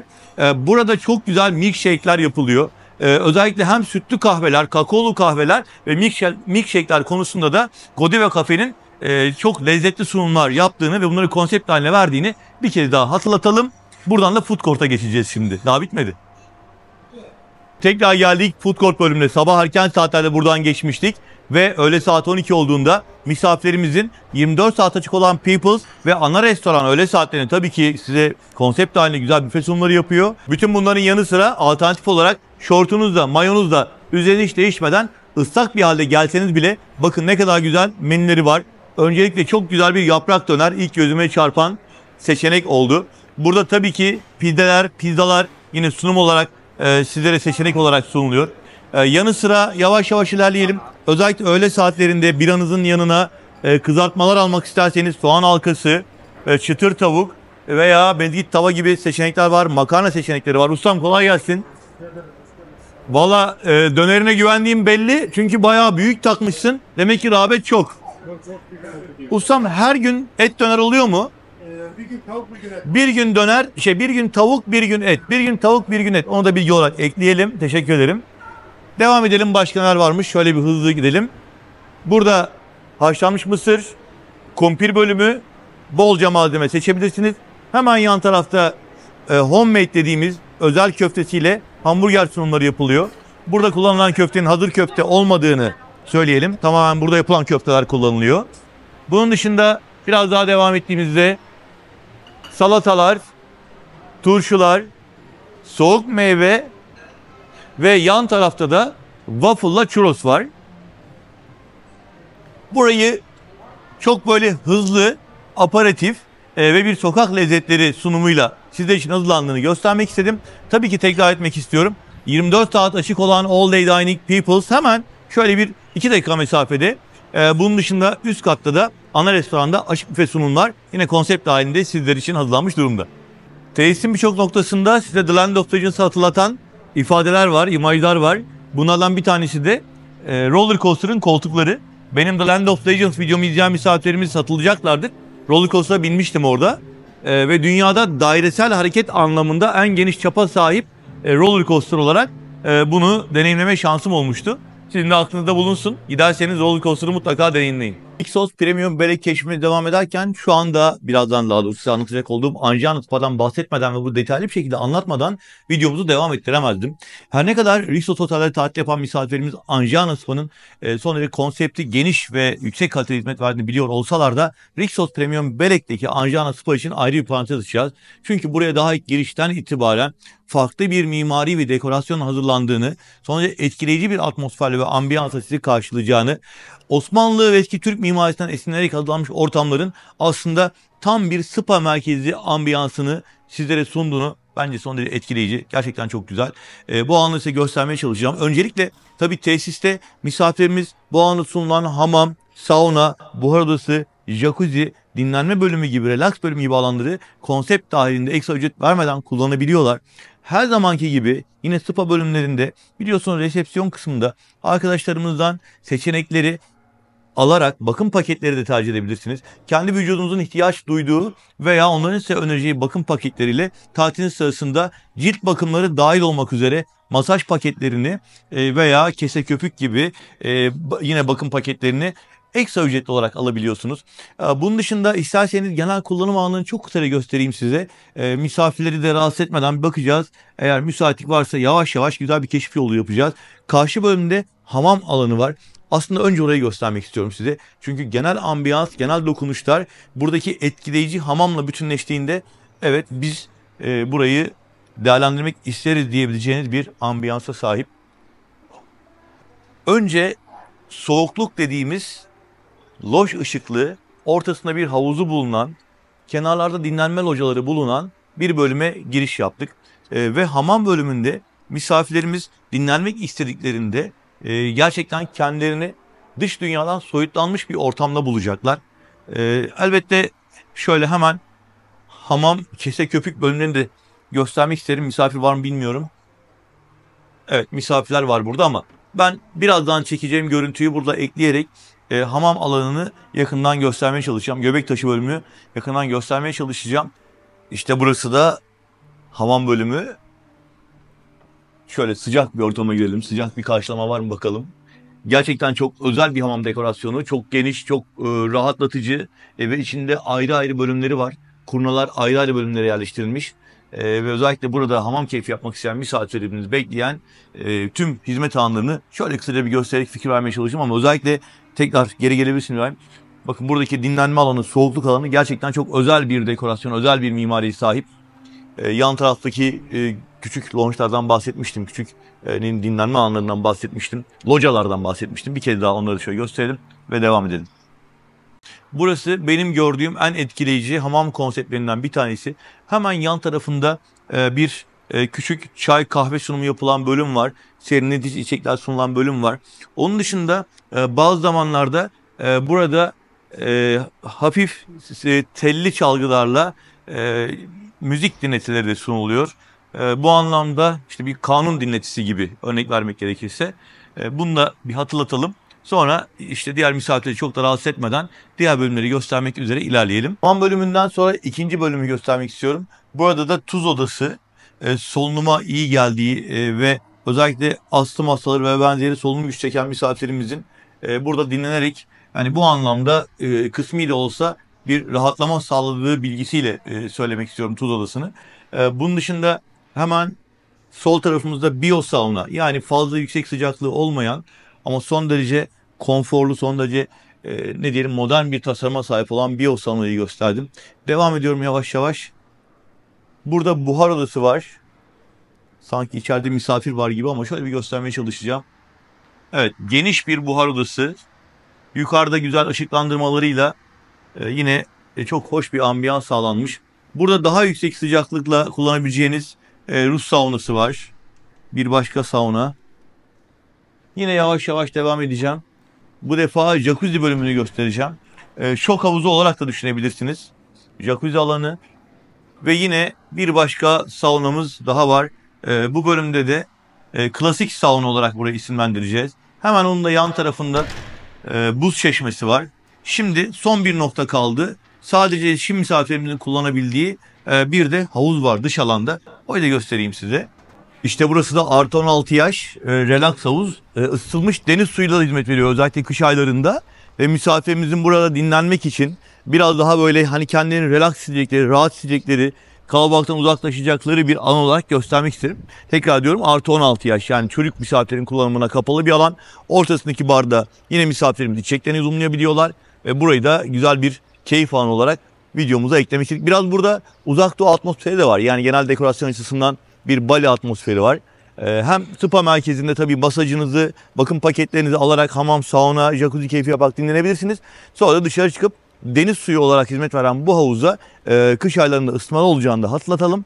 Kullanım yapabilirsiniz. Şimdi bir üst kata çıktım. Spa bölümünün ikinci katındayız. Burada da masaj odaları var. Aynı zamanda misafirlerimiz odalarından bornozlarıyla direkt rahat bir şekilde spa merkezine giriş yapabiliyorlar. Yani şöyle dönerek göstermek istiyorum. Bakın buradaki koridorlardan asansörden indiğinizde delik odada kalan misafirlerimiz çok rahatlıkla spa merkezine direkt giriş yapabiliyorlar. Yani burası ikinci resepsiyon. Alt katta da bir resepsiyonu vardı. İki kattan oluşan gayet geniş bir kullanım alanı sunan çok da modern bir spa merkezi. Şimdi buraya kadar gelmişken isterseniz bir de Fitness Center'dan bahsedelim. Fitness Center bölümü yine tüm misafirlerin kullanımına açık ve iki ayrı alan oluşuyor. Her bölümünde ayrı ayrı aletler var. Burada Teknogym marka ve misafirlerimiz, zaten ağırlık çalışan misafirlerimizin kullanım için ayrılmış bölüm olarak anlatabiliriz. İkinci bölümde ise biraz daha kondisyon aletlerinin ve kardiyo aletlerinin bulunduğu, yani koşu bantlarının, yürüyüş bantlarının ve bisikletlerin bulunduğu, işte hani yağ yakmayı hızlandıracak böyle merdiven gibi çok teknolojik aletler de var. Bunların hepsi Teknogym marka. Dolayısıyla misafirlerimiz Rixos Premium Belek'te tatillerini spor programlarını aksatmadan yapmak isterlerse gördüğünüz gibi son derece teknolojik bir şekilde hazırlanmış ve iki bölümden oluşan SIP Fitness Center bölümünü kullanarak gerçekleştirebilirler. Biz bu şekilde aslında Fitness Center'la spa merkezinin iç içe ve gayet keyifli bir kullanım alanı olarak sunulduğunu, aynı zamanda odalarınızdan hani neredeyse bir asansör uzaklığında çok rahatla giriş yaparak değerlendirebileceğinizi göstermiş olmak istedik. Böylelikle bu bölümü tamamladık. Şimdi tekrar devam ediyoruz. Efendim şu anda Rixos Premium Belek'te son günlerin trend aktivitelerinden birisi olan ve özellikle hepimizin çok ihtiyacı olan zihinsel rahatlama ve stresini de atma yönünde mutlaka deneyimlemenizi tavsiye ettiğimiz bir seansa başlamak üzereyiz. Ve burada sizi Exclusive Sports Club'ın direktörü, yöneticisi Günay Bey ile tanıştırmak istiyorum. Yanlış bir ifade kullanmadım değil mi? Doğru, teşekkür ediyoruz. Öncelikle hoş geldiniz diyoruz. Ben teşekkür ederim. Bizim için bir onur sizi burada ağırlamak, Çok teşekkür sizi burada ederim. misafir etmek. Ben isterseniz kısaca bahsedeyim Lütfen, ben. lütfen. Evet. Bugün birazdan floating soundpad yapacağız. Tamam. Sound tuning ekipmanlarımızla, işte Tibet bowl'larımız, gonglarımız vesaire ekipmanlarımızla misafirlerimize frekans vereceğiz. Tamam. Bu frekansla beraber onların daha böyle meditatif olarak daha rahatlamasını, stresini out yapacağız. Daha böyle zihinsel anlamda daha güçlü bir duruma getirmeye çalışacağız. Peki kaç günde bir ya da günün belli saatlerini her gün mü yapıyoruz? Haftada bir bu seansı yapıyoruz ama biz genel olarak da genelde meditatif işleri haftada günlere dağıtıyoruz. Örnek veriyorum, Ariel Gong Pad yapıyoruz, Sound Healing yapıyoruz, yoga yapıyoruz, sadhu terapi yapıyoruz. Harika. Yani aslında Exclusive Sport Club'ın sabah saatlerinden başlamak üzere birçok farklı aktivitesi var. Bedensel aktiviteler de var. Kesinlikle. Bunlar özellikle interval hit workoutlarlarımız var. Evet. Biraz daha fun, biraz daha dansla işte fitness'ın harmanlanmış olan Zumba derslerimiz de var. Evet. Yani biz bütün A'dan Z'ye bütün branşlarımızla bütün misafirlerimize hizmet ediyoruz. Ama aslında çok ihtiyacımız olan da belki birazdan izleyeceğiz. Kesinlikle. Bence bu arada çünkü hepimizin mental yorgunluk ve çok net, çok doğru bir yerdesiniz. Evet. Kesinlikle hepimizin en fazla ihtiyaç olan seansı birazdan başlatacağız burada. Çok teşekkür ederim. Ben teşekkür ederim. Misafirlerimize kısa bir görüntü alarak onları bilgilendireceğiz. Rixos Premium Belek tatillerinizde aslında ben bir oteldeyken diğerinden bahsetmeyi çok doğru bulmuyorum ama sonuçta aynı grup olduğu için Rixos Premium Bodrum'da da yine çok hoş bir ortam var bununla ilgili. Özellikle o adanın ön tarafında bu seanslar da yine yapılıyor. Burada tabii bir havuz üzerinde yüzen yataklar üzerinde yapılacak. Yine Rixos tatillerinizin hemen hemen birçoğunda benzer güzel dokunuşlara karşılaşacağınızı da söylemek isterim efendim. Tekrar teşekkür ederim. Ben teşekkür ederim. Çok sağ olun. Sağ olun. Çok sağ olun.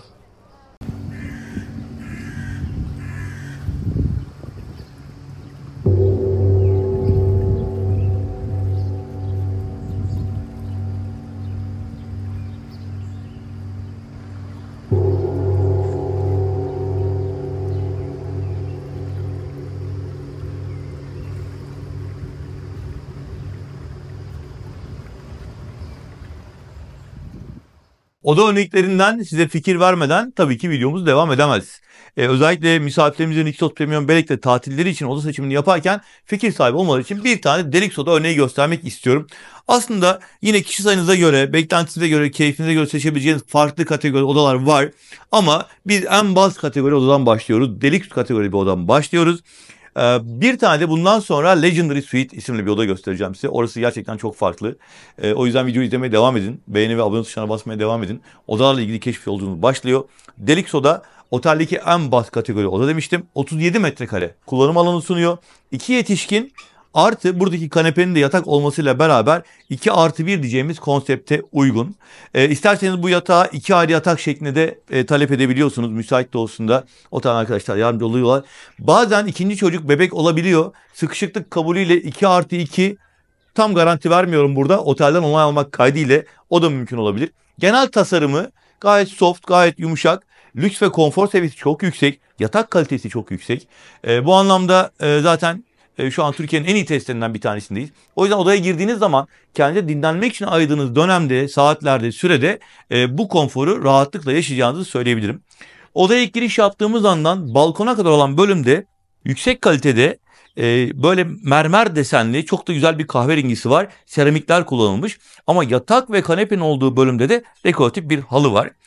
Bu anlamda hemen de söylemek isterim ki odaların temizliğinde özel bir ULV sistemi kullanılıyor. Yani bütün temizlik yapıldıktan sonra ayrıyeten özel bir ULV sistemiyle içerideki bütün bakterileri temizleyecek şekilde dezenfekte işlemi yapılıyor. Rixos Premium Belek'te. Bunu da bir not edelim bir köşeye.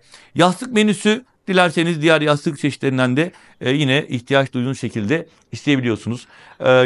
Aslında hem yatağın karşısında hem de yatak başucundaki dekorasyonda hem aynalar hem de sanatsal tablolar kullanılmış. Baktığımız zaman modern bir dekorasyon olduğunu söyleyebiliriz bu anlamda. Hem buradaki üstü cam makyaj aynası, çalışma masası ve yine odaya derinlik katan aynalarla beraber minibar ünitesi dikkatimizi çeken diğer özelliklerinden bir tanesi. Şimdi minibardan bahsederken yine bir parantez açalım. Sonuçta premium seviyede ve Rixos Oteller grubunun belki de en değerli otellerinden bir tanesindeyiz. Ve burada size Çado marka çaylar, kapsül kahveler, buradaki atıştırmalıklar, bisküvileriniz var, tahıl cipsleri var, Ruffles'lar var, krakerler var. Bunların hepsi konsept halinde kullandığınız yenisi konuluyor. Bunun dışında soğuk içecek dolabını açtığımız zaman, özür dilerim bu tarafta. Burayı açtığımız zaman da yine dop dolu bir minibar konsepti var.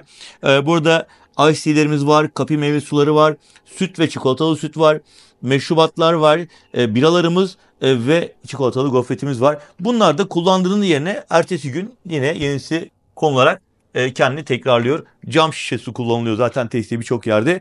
Ve banyo bölümü için bu Rixos Premium Bele'ye özel bir sistem. Bakın böyle iki tarafa doğru açılan sürgülü kapılar var. Özel bir sistem derken yani şimdiye kadar sadece Rixos Premium Bele'de gördüğüm bir şekilde banyoya giriş yapıyorsunuz. Aslında bu iki tarafı böyle açtığınız zaman odanızın daha fazla böyle bir genişlik kazandığını görebilirsiniz. Banyo alanında ilk dikkatimizi çeken yine Rixos Premium Belek'te tüm odalarda standart olarak ilk gözümüze çarpan mermer dikdörtgen şeklindeki banyo lavabosu. Bunun dışında yine çokça ayna kullanılmış. Gayet ferah bir atmosfer veriyor size. Mermerler ve genel anlamda puslu camlara ayrılmış klozet ve duş alanları da sizi bekleyen bu anlamdaki diğer özelliklerden. Kullanılan şampuanlar, duş jelleri Etro marka. Kullanılan en yüksek yani aslında hem Türkiye'deki hem de dünyadaki diğer oteller arasında seçilebilecek en yüksek kaliteli markadan bir tanesi. Yine Rixos için üretilmiş lifler, banyo lifleri, diş bakım setleri, tay setleri yine konsept halinde sunuluyor. Bunun dışında ne söyleyebilirim bilmiyorum. Genel anlamda tabii ki makyaj aynanız, saç kurutma makineniz, onları söylemeye gerek yok zaten. Burada böyle bir sistemle banyodan şöyle tekrar çıkış yapalım. Size göstermek adına. Ve şöyle hemen dolapları da gösterelim isterseniz. Banyonun karşısında dolapları açtığımızda tabii ki tiril tiril tertemiz Rixos bornozlarımız, altında terliklerimiz. Burada kasa var. Diğer bölümde de yine eşyalarını koyabileceğiniz rafların bulunduğu dolapların olduğunu gözlemliyoruz. Evet, deluxe deniz manzaralı bir odayı size anlattım. Şimdi deluxe kısmını anlattık, bir de manzara kısmını anlatalım. Hemen İbrahim kardeşimle yer değiştiriyorum ve deluxe deniz manzaralı odanın balkonuna çıkıyorum. Öncelikle oldukça geniş bir balkon. Bir sandalye, sehpa grubu var ve yandan deniz görebileceğimiz, burada hemen yandan ifadesini kullandım çünkü tesisin yapısını gördüğünüz gibi denizde dik olarak uzanan bloklardan oluşuyor. Sadece en uçtaki bazı oda tipleri direkt denizi görüyor. Diğer odalar büyük oranda yandan denize hakim şekilde sizlere sunuluyor. Bu odalar deniz manzaralı. Bunun dışında yine Belek ormanları tarafına bakan, deniz görmeyen odalarda bahçe manzaralı veya kara manzaralı ismiyle sizlere sunulan seçenekler içinde bir anda hatırlayamadım. Kara tarafı olarak mı veriyorduk, bahçe tarafı olarak mı veriyorduk? Ona bakarak Yine burada odanın zaten ismini tam olarak altına yazıyorum. Odanın ışıklandırma, soğutma sistemlerini burada hemen yatak başucunuzdaki ne diyelim dokunmatik ekrandan planlayabiliyorsunuz. Klimanın derecesini ayarlayabiliyorsunuz. Açıp kapatabiliyorsunuz. Rahatsız etmeyin veya temizlik yapın tuşlarını buradan kullanabiliyorsunuz.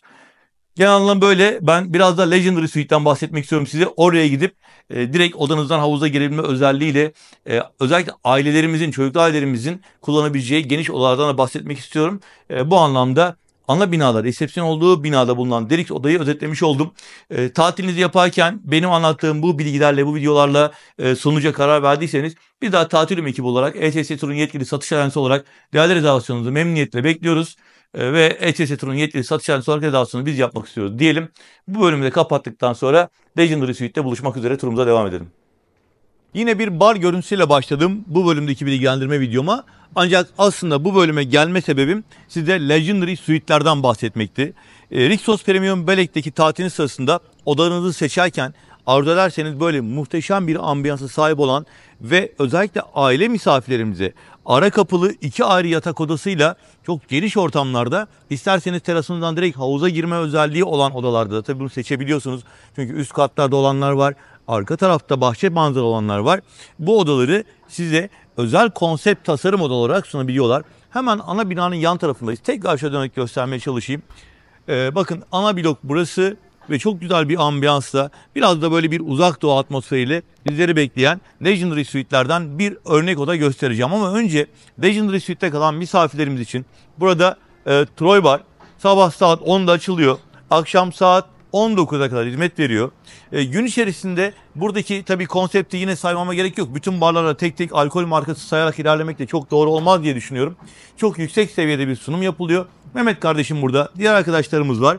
Ve misafirlerimize gün içerisinde haşlanmış mısır, midye, sandviç, soğuk meyve gibi servisler de sürekli yapılıyor. Burada dondurma dolabı var. Zaman zaman misafirlerimiz buraya gelip burada da dinlenerek keyif yapabilirler. Dilerseniz kendi şezlonglarınızda da keyif yapabilirsiniz. Ama birazdan odanın iç dekorasyonu göstermeden önce genel anlamda Legendary Suite'lerin ambiyansını göstermek istedim size. Zannediyorum yeterince bilgi verilmiş oldum, size fikir vermiş oldum. Tabii ki atladığım, sizin merak ettiğiniz farklı konular varsa bunları da bana sorabilirsiniz. Aşağıda için bilgilerimiz var. Hem ben hem de ekip arkadaşlarımız sorularınızı memnuniyetle yanıtlayacaktır diyelim. Şimdi isterseniz Legendary Suite bölümünde, Legendary odaların olduğu bölümde bir de oda örneği göstererek keşfimize devam edelim. Suite'lerle ilgili az önce karşı taraftan kısa bilgilendirme yapmıştım. Şimdi isterseniz bir de oda örneğini daha detaylı şekilde anlatmaya gayret edeyim. Hem alt kattan direkt havuza ulaşabileceğiniz platformlara sahip olan, dilerseniz de üst kattaki odaların hepsi 2 ayrı yatak odası. Bir tanesinde 2 ayrı yatak, bir tanesinde 1 yatak olan, büyük yatak olan, ebeveyn kullanımına uygun şekilde hazırlanmış durumda. Ama her ikisi de ortak şekilde aynı terasa çıkıyor. Üst katta ise aynı yapıda ancak balkona çıkan odalar mevcut. Şimdi isterseniz toplamda 64 metrekare kullanım alanı sunan Legendary Suite'lerin anne baba kullanımına uygun bir büyük yatağı olan bölümden, yatak odasından başlayalım. Gördüğünüz gibi dekorasyon son derece lüks. Ahşap görünümlü seramikler kullanılmış. Bu şu anlamda uygun olmuş. Zaten havuzdan sürekli ıslak olarak giriş çıkış yapacaksınız diye düşünüyorum. Havuz keyfi yaparken. Bu anlamda odanın bütün zemini seramik kaplı. Onun dışında yatak kalitesi gerçekten çok yüksek. Bu oda özelinde tabii ki giriş olunca ikramlar da yapılıyor. Çocuklarla beraber, küçük çocuklarla beraber geldiyseniz küçük çocuk terlikleri, çocuk bornozları gibi özel hizmetleri de yine size sunulan servis arasına ekliyorlar. Banyo kısmı 2 ayrı banyosu var. 2 ayrı yatak odası, 2 ayrı banyo, 2 ayrı televizyon şeklinde kısaca özetleyebilirim ve banyoyu şöyle dekoratif güzel bir kapıyla, sürgülü kapıyla ayrıldığını ifade ederek iç detaylarından bahsedelim. Çok yüksek kalitede bir dekorasyon anlayışıyla, çok kendinizi iyi hissedeceğiniz dekorasyon anlayışıyla hazırlanmış geniş bir banyo. Hem küvet alanı var hem de duş ve klozet alanları puslu camlı kapılarla ayrılmış durumda. Bakın burada da duş alanı var. Hem büyük bir yağmur duş hem de el duşu. Kullanılan malzemeler, şampuanlar, duş jelleri, saç kremleri Etro marka. çok yüksek kalite. Bunun dışında vücut kremleri de burada hazırlamışlar. Sabunlar da keza öyle. Yine Rixos Premium Beleğin banyolarında genel karakteristik bir özellik olan mermer banyo lavaboları da dikkatimizi çekiyor. İhtiyaç duyacağınız tüm buklet malzemeleri var. Duş bonesinden, diş bakım setlerine, tıraş setlerinden banyo lifine kadar her şeyi kullandıkça tekrar yerine yenisini konuyorlar. Bunun dışında yine odanın genel dekorasyon özelliği olarak yani buradaki dolapları falan hani bahsederek geçmek isterim. Öyle çok hızlı ilerlemeyelim çünkü bornozlarınız var, terlikleriniz var burada. Bir ara kapıyla ayrılıyor ebeveyn odası ve orta bölümde yani iki odanın ortak alanında yine bir dolap alanı var. Oldukça geniş, rahat rahat kullanabilirsiniz ve mini bar. Mini barı birazdan anlatayım isterseniz hani odalardan bahsediyoruz ya. Önce şu iki yataklı bölümü de gösterelim çünkü burası özel bir tasarıma sahip. Çocuklara geldiğiniz zaman özellikle The Land of Legends'la bütünleştiren, çocukların o eğlence dünyasıyla arasındaki bağı güçlendiren bir tasarıma sahip. Duvarlardaki dekorasyonu aslında The Land of Legends'a konaklayan misafirlerimiz çok tanıdık bir şekilde hatırlayacaklardır. Çocukların yatakları, başuçları, yastıkları her şeyleri rengarenk. Hatta buradaki halı da yatakların karşısındaki duvar dekoru da yine The Land of Legends'ı size anımsatacak. Çocukların da buradaki enerjiyi The Land of Legends'ta aradaki bağı kuracakları bir dekorasyon hazırlanmış durumda. Tabii ki az önce söylediğim gibi buradan da aynı terasa çıkış yapılabiliyor. Yine aynı şekilde burada da ben size bir banyodan bahsedeceğim. Şöyle geliyorum. Az önce gösterdiğim banyoyla hemen hemen ortak özelliklerde ama daha küçük bir alanda. Yine puslu camla ayrılmış bir duş alanı var. Kullanılan malzemeler, şampuanlar, duş jelleri yine tabii ki Etro. Bunun dışında klozet alanı, banyo lavabosu yine burada da geniş dolaplar, bir boy aynası ve valiz sehpası yer alıyor. Şimdi isterseniz minibardan bahsedelim ki bütün odalarda aslında minibar konsepti çok güçlü. Rixos Premium Belek'te konsept halinde sunulan yiyecek içecekler açısından çok yüksek kalitede ve zengin bir içerik sunuluyor. Bakın karşıda soğuk çaylardan meyve sularına ve kaliteli meşrubatlardan yine bira çeşitlerine kadar burada sizlere sunulmuş. Yine güzel çikolatalar, atıştırmalıklar var. Kapsül kahveler burada. Bunun dışında şöyle açalım. Shadow marka özel seri çaylar ve çok sayıda atıştırmalık var burada. Bisküviler, gofretler, krakerler ve özellikle diyet yapan misafirlerim için kalorisi olmayan atıştırmalıklar var. Ve bu şekilde burayı da gösterdikten sonra kullandığınızın yerine ertesi gün yenisinin konulduğunu hatırlatarak bu odanın genel bilgilendirmelerini tamamlamış olalım. Atladığımız, size belirtmeyi unuttuğumuz bir nokta varsa sorularınızı memnuniyetle yanıtlarız ama Legendary Suite'lerdeki tüm odalar bu şekilde ve misafirlerimizin aileleriyle, çocuklarıyla beraber baş başa biraz daha izole, biraz daha size özelleştirilmiş bir alanda tatilin keyfini çıkartabileceğiniz özelliklerle sunulduğunu hatırlatmak isterim. Bu arada az önce bahsetmiştim ama bir daha söylemek istiyorum. Legendary Suite'de kalan misafirlerimiz için çok yakında buraya özel bir bar var ve misafirlerimiz yiyecek içecek hizmetleri konusunda özellikle o barı kullanabiliyorlar ve gün içerisinde misafirlerimize haşlanmış mısırdan midyeye, soğuk meyveden dondurmaya kadar birçok yine atıştırmalıkta ikram olarak sunulmakta. Bunu da ek bir bilgi olarak aktaralım ve bu bölümü de sonlandıralım. Akşam yemeği zamanı Turku Adana restorandayız. Kahvaltı, öğle, akşam yemeklerinin misafirlerimize sunulduğu, özellikle mimarisiyle dikkat çeken, dekorasyona dikkat çeken ana restorana giriş yaptık. Size bir örnek menü göstermek istiyorum. Tabii ki günlere göre değişen seçenekler, değişen menü sunumlar olacak ama şöyle tazecik ekmek kokularıyla başlayan fırın bölümünde itibaren merhabalar, iyi akşamlar, kolay gelsin. İsminizi okuyamadım, söyleyemedim. Efendim? Kaan, kolay gelsin kardeşim. Kaan, buradaki ekmeklerin hepsini burada yapıyorsunuz değil mi? Çok da güzel kokular geliyor. Evet, şimdi Rixos Premium Belek'te misafirlerimize oldukça geniş sunumlu bir büfe bekliyor. Ben de size adım adım bunları göstermek istiyorum. Öncelikle hemen şöyle bir bilgi vermek isterim ki tesiste toplam 7 tane alakart restoran var. 4 tanesi Rixos Premium Belek'te, 3 tanesi The Land of Legends'da olmak üzere. O alakart restoranı da rezervasyonlu olarak konsept halinde kullanabiliyorsunuz. Birazdan göstereceğim ana büfe sunumlarından sonra isterseniz alakart restoran deneyimlerini de örnek olarak paylaşacağım.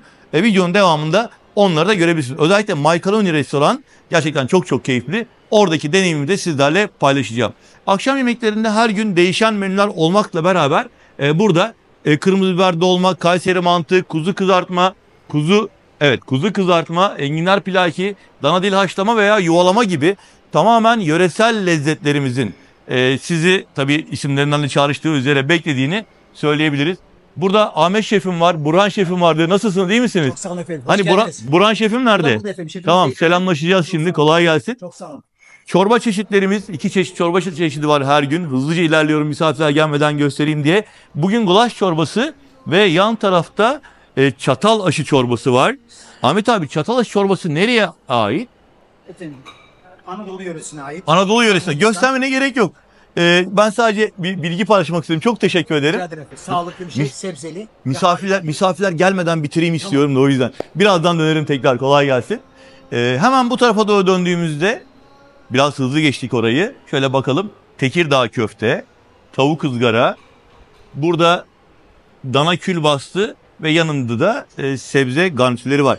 Bu arada yine daha bu bölümdeyken hani ızgara demişken bahsetmek istiyorum.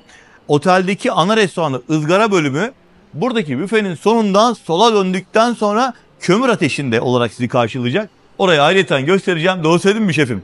Esas ızgara orada. Ama burada da güzel menüler var. Gayet de hoş bir şekilde görünüyor. Ama tabağınızda seçiminizi yaparken ben bugün misafirimle karşılaştım. Ersin ızgara bulamadım, ızgara yok dedi. Ama esas ızgara büfesi yolun sonunda. Orayı en son göstereceğim. Şimdi devam edelim. Kolay gelsin, merhaba.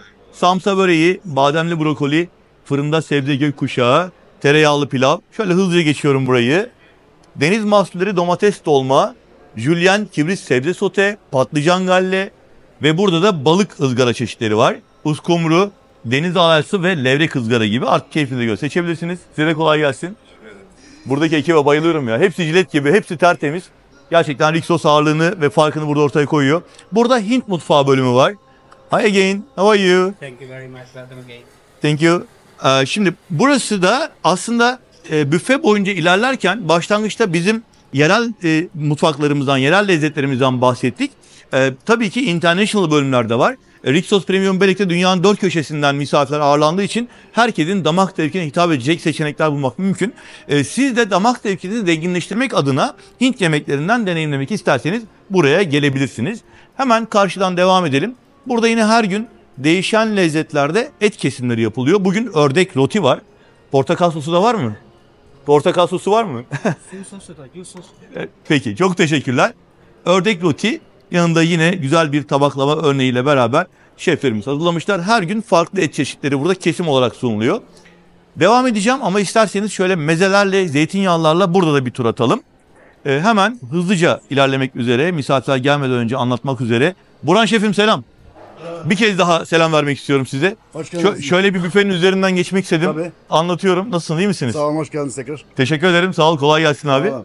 Teşekkürler. Müsaadenizle misafirler gelmeden hemen şimdi zeytinyağlılar ve soğuk mezelerin olduğu bölümü kısaca gösterelim, anlatalım. Zeytinyağlı ıspanak, zeytinyağlı mısır, şakşuka, acılı ekşili domates sosu gibi ürünlerin bulunduğu bölüm burası. Ben aslında örnek okudum. Çok seçenek var ve bu alanlar soğuk bölümler. Yani tezgahların üstü teknik olarak soğutmalı olduğu için bu alanda üstü açık bir buzdolabı gibi düşünebilirsiniz.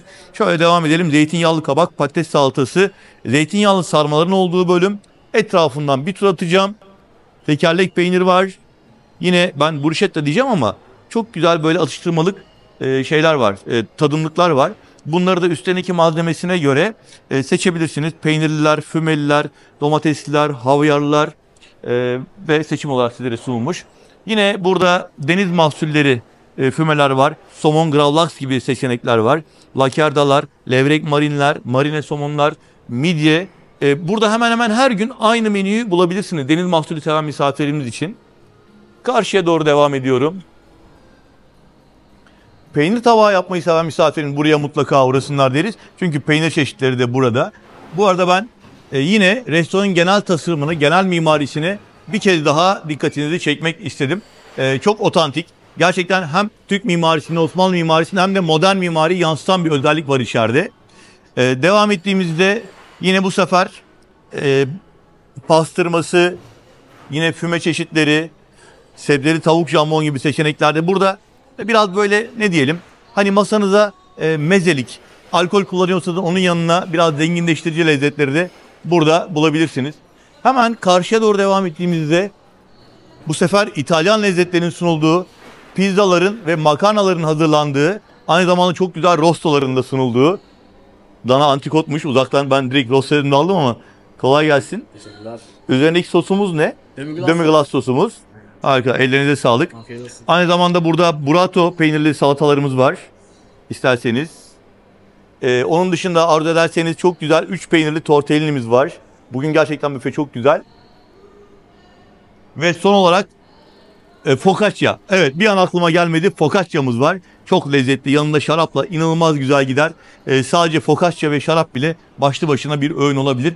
Pizza çeşitleri zaten tamamen burada el açması hamurdan kendileri yapıyorlar, kendileri hazırlıyorlar ve gayet keyifle tadabilirsiniz. Onu da söyleyelim. Kolay gelsin. Ha, bu arada bir servis barı var. Servis barından bahsederken de gözüme de merhaba. Kaçamazsın, yakaladım seni.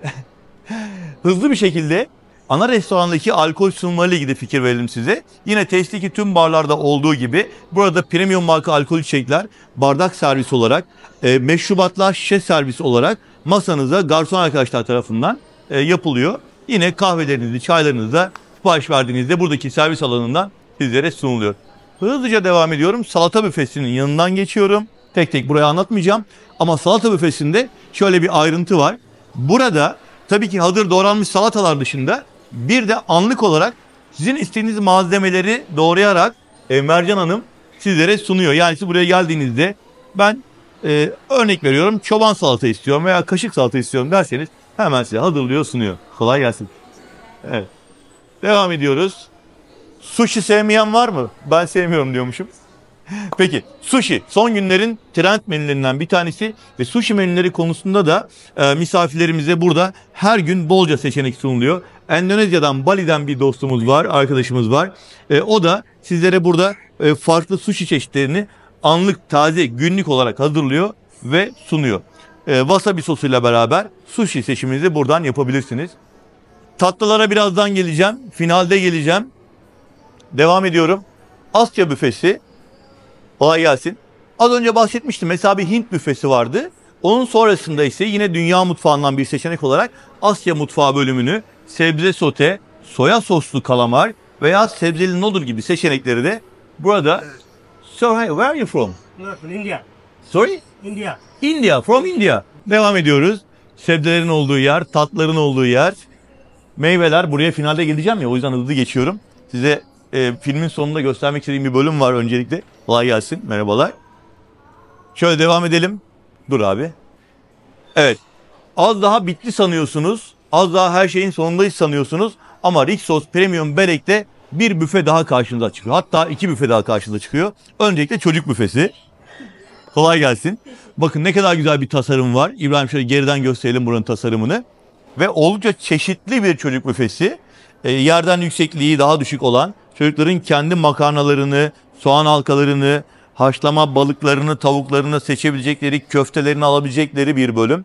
Yine salataları, çocuk mamaları, meyve ve sebze püreleri ve onlar için hazırlanmış tatlı bölümü de burası. Yine hızlıca ilerledim. Hep misafirler gelmeden bitireyim diye acele ediyorum. Umarım sizi bu hızlı anlatımla rahatsız etmiyorumdur. Ve burada da yine misafirimizi bekleyen bir başka bölüm. Yine yöresel lezzetler, sebzeli türlü, soğan dolma ve dana orman kebabı var. Yine pide çeşitleri ve şimdi finale geliyoruz. Burada da ızgara bölümüne adımlarımızı atıyoruz.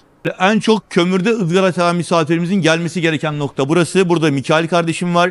Burada hem pirzola yapıyor, hem Urfa kebap yapıyor, hem tavuk şiş yapıyor. İsteğinize göre yine konsept halinde her gün değişen menülerde sunumları size orijinal kömür ateşinde sunuyor. Mikail bize bir tane Urfa kebap çeker misin? Şöyle lavaş ekmek üzerine. Urfa kebap tam kıvamında görünüyor Mikail. Ekmeği de yalasam mıydık biraz? Oo, ellerine sağlık. Tamam. Burası da dediğim gibi ızgara, kömürde ateşte ızgara menü sevenler için bakın çok güzel sumaklı soğan, maydanozlu soğan hazırlamış. Ellerine sağlık kardeşim. Bu bölümü de gösterdikten sonra şimdi isterseniz tatlı bölümüne geçelim ve videomuzu sonlandıralım. Ve tekrar döndük, artık final kısmındayız. Meyve ve tatlı bölümündeyiz. Oldukça zengin bir meyve büfesi var. Yani hani karpuz kavun deyip geçmeyeceğiz. Burada kayısından üzümlerine, armutlarına, portakalı, eriği, elması her şeyi bulabilirsiniz. Ve soğuk bir şekilde buzlar içerisinde ananas, çilek, kavun, karpuz, portakal ne isterseniz anlık bir sunumla alabiliyorsunuz. Ve tatlı büfesine doğru döndüğümüzde önce gluten free bölümü dikkatimi çekti. Bu arada hemen söylemek isterim ki vegan, vejetaryen, çölyak hastalığı olan misafirlerimiz asistan arkadaşlarımıza bilgi vererek bu anlamda özel menülere ihtiyaçlarını söylerlerse yine mutfak ekibi de onlara yardımcı oluyor. Tiramisu'larla başladık. Güzel mouse'larla, sanat eseri niteliğindeki sunumlarla devam ediyoruz. Dondurma olmazsa olmaz. Yine bizim şerbetli tatlarımız, revaniler, şekerpareler şöyle hızlı şekilde ilerledik. Hatta güllaç da var. Güllaç çektin mi İbrahim? Bak burası yöresel tatlılar. Gerçi yöresel deyince misafirimiz genelde hemen baklavalar nerede diye soruyor. Ben de baklava doğru ilerleyeceğim ama önce sütlü baklavayı gösterelim. Dolapta sütlü baklava çok orijinal haliyle sizleri bekliyor. Aşuresi ve sütlaçları, fırın sütlaçları, üstte de kazandibi ve diğer tatlı çeşitlerini burada dolapta bulabilirsiniz. Yine bu tarafta da pasta çeşitleri, özellikle muslar ve tiramisular var. Her gün değişen lezzetlerde, farklı tabaklarda burada gördüğünüz gibi bir sanat eserinin niteliğinde sunuluyor. Mesela dün tiramisu vardı. Burhan Şef'imle beraber anlatmıştık. Evet. Burhan abi nasılsın? Ne var ne yok? Teşekkürler. Ya biraz acele anlattım. Evet. Bizim dünkü çekimlerde biraz problem yaşadık. Hepsi arızalı, bozuk çıktı. O yüzden yeni baştan hızlıca bir daha çekim yapmam gerekti. Biz dünkü çekimlerden sonra bugün de hızlı bir şekilde bir daha bunu bir toparladık. Size bir daha tanıştırmak istiyorum misafirimizi, sakıncası yoksa. Tabii ki. Burhan Şef'im Bolulu. Bolu Mengenliyim. Tam işin göbeği, ne derler artık Bolu Mengenliyim dedikten sonra başka Tabii sorumuz kalmadı diyoruz yani. Evet, 30 yıldır bu işi yapıyorum. Harika. 3 kıta, 8 ülke. Harika. Şimdi- Burhan abi sen Seyşeller'den mi gelmiştin? Evet. Tamam, biz Burhan Bey'le önceden tanışıyoruz. Ben direkt ağzından abi diye çıkıyor. Lütfen Evet, kusura bakma abi ya. Hiç sorun değil. Hiç sorun değil. Bizim Rixos Premium Börek misafirlerimizle yaptığımız sunumla ilgili sizin eklemek istediğiniz bir şey var mı? Yaptığımız sunumla ilgili şunu söyleyebilirim. Fazlası var. Fazlası var. Günlük menülerimiz değişiyor. Tematik gecelerimiz oluyor. Pazartesi steak, çarşamba balık, cuma Türk olmak üzere. Ayrıca misafirlerimize büfede bulamadıkları ürünlerin daha fazlasını biz İstek dahilinde, büfede olmasa bile, evet, çocuklara. alerjenlerde. Evet. Burhan Şef'im, Burhan abi, Burhan Şef'im, Burhan Bey hepsini bir arada söylüyorum ben şu anda. Ben bugün şöyle bir şey yaşadım. Sahilde bir misafirimle karşılaştım. Evet. Ve redaksyonu bizden yaptırmış. Yani biz tatilim ekibi olarak ETS'den Evet. almış. Dedi ki ya Ersin her şey çok güzel ama dedi, akşam menüsünde ben ızgara göremedim dedi. Evet. Ben daha orada anladım zaten durumu. O yüzden şimdi videomuzdan başta bahsettim. Kömür ateşinde ızgaramız büfenin en sonunda. Lütfen tabağınızı yaparken acele etmeyin ve büfenin sonunu bekleyin diye. Evet. Sonra sordum, dedim ki sizin ilk gününüz mü? Evet, ilk günüm dedi. Peki büfenin sonuna kadar gittiniz mi dedim. Hayır. Yok, hayır gitmedim dedi. Orada zaten durum çözülmüş Evet, oldu. Izgara büfesi büfenin sonunda işareti koyuyoruz. Büfemizin içerisinde zaten dolaşırken bir caddede dolaşıyormuşsunuz hissi verir. Mesela Evet. burası arkamda gördüğünüz Asya. Gösterdim. Kornu, Evet. Ben de öyle. Artık mangal ateş olayımız da büfenin sonunda olduğu için misafirlerimizin bazıları orayı göremiyor. Göremeyebiliyorlar. Evet, evet. Peki biz gösterdik, anlattık, Evet. size tanıştırmış olduk. Çok teşekkür Ben ederim. teşekkür ederim. Biraz acele ve hızlı bir çekim oldu. Evet. Hani dün de misafirler de girmişti ya, bayağı bir karıştı. Evet, evet. Onları da rahatsız etmeden bitirmeye çalışıyorum. Hatta şimdi Instagram için bir çekim daha yapacağız. Verdiğimiz rahatsızlık için özür dileriz. Kolay gelsin. Ve tatlı bölümünde, son bölümünde gösterdikten sonra bir bölüm daha var. Burada da yine şöyle bakalım, lotuslarımız, mozaiklerimiz, yine profiterollerimiz ve benzeri tatlılarımız var diyelim. Ve bu bölümde sonlandırdıktan sonra bir de oturma alanlarını gösterelim size. Yok, olmadı ya. Nasıl unuturuz biz bunu? Yöresel tatlılar dedik. Orada şerbetleri gösterdik. Güllaç dedik, şekerpare dedik, revani dedik. Baklavayı unuttuk. Tabii ki burayı da göstereceğiz. Çok güzel fıstıklı ve cevizli seçeneklerle bizim vazgeçemediğimiz tatlı çeşitleri de burada. Lokması da var, tulumba tatlısı da var, halka tatlısı da var.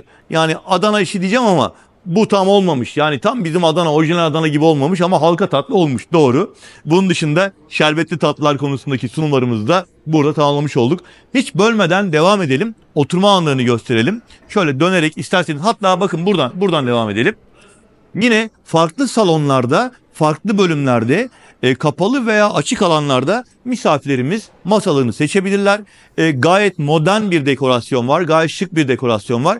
Dolayısıyla bu alanlarda masanızı seçerek ve içeceklerinizi garson arkadaşlarımızdan sipariş vererek masanıza servis olmak kaydıyla yine şişe sunumlarda, cam bardak sunumlarda alabileceğinizi de belirtelim. Bu bölümü sonlandırdım. Çok acele ediyorum çünkü alakartlara yetişmem lazım. Şimdi sırada macaroni var. Gidiyoruz. Açık büfe akşam yemeği sunumundan sonra hızlıca hareket ederek bu defa alakart restoranla ilgili fikir vermek üzere Rixos Premium Börek keşfimiz devam ediyor. Ve size tam 7 tane alakart restorandan bahsedeceğim. Bunlardan 4 tanesi Rixos Premium Börek'in kendi alanı içerisinde. 3 tanesi ise The Land of Legends'ta. The Land of Legends'a giden misafirlerimize orada çok daha keyifli, farklı alanlarda, farklı dekorasyonlarda alakart deneyimini yaşamaları için hizmet veriyor. Biz öncelikle bu muhteşem görüntüyle ve macaroni ile başlamak istiyoruz. Mykonos'un ve Santorini'nin misafirlerimize o fotoğraflarda, reklam filmlerinde yansıtılan mavili, beyazlı ve begonvilli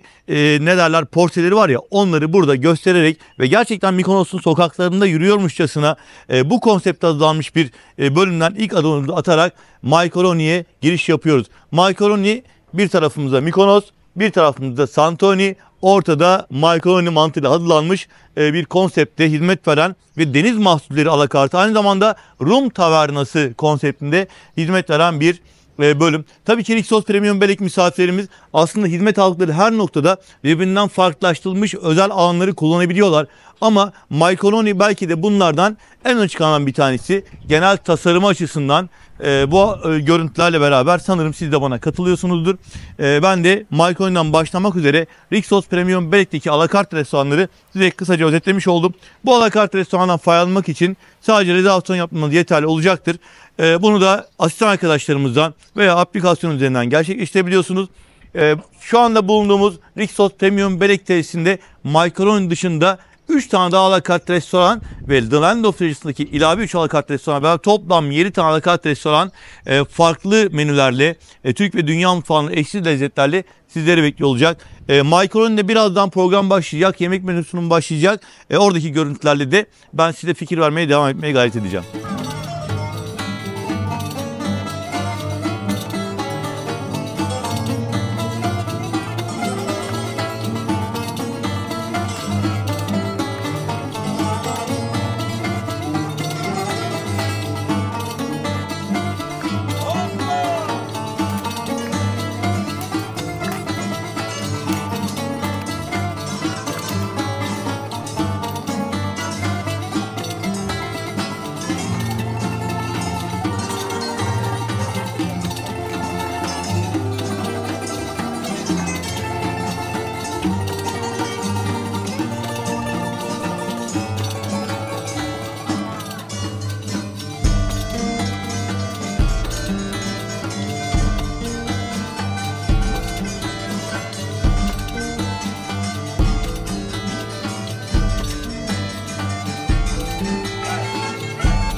Macaroni'den sonra bir alakartı daha örnek olarak en azından genel oturum düzenini ve tasarımını ne kadar şık bir ortamda size servis verdiğini, tabii ki bizim yerel lezzetlerimizin, çok güzel ızgara menülerimizin ön planda olduğu Türk mutfağı alakartı akşamdan bahsedeceğim size. Buyurun efendim, içeriği kısaca bir gösterelim.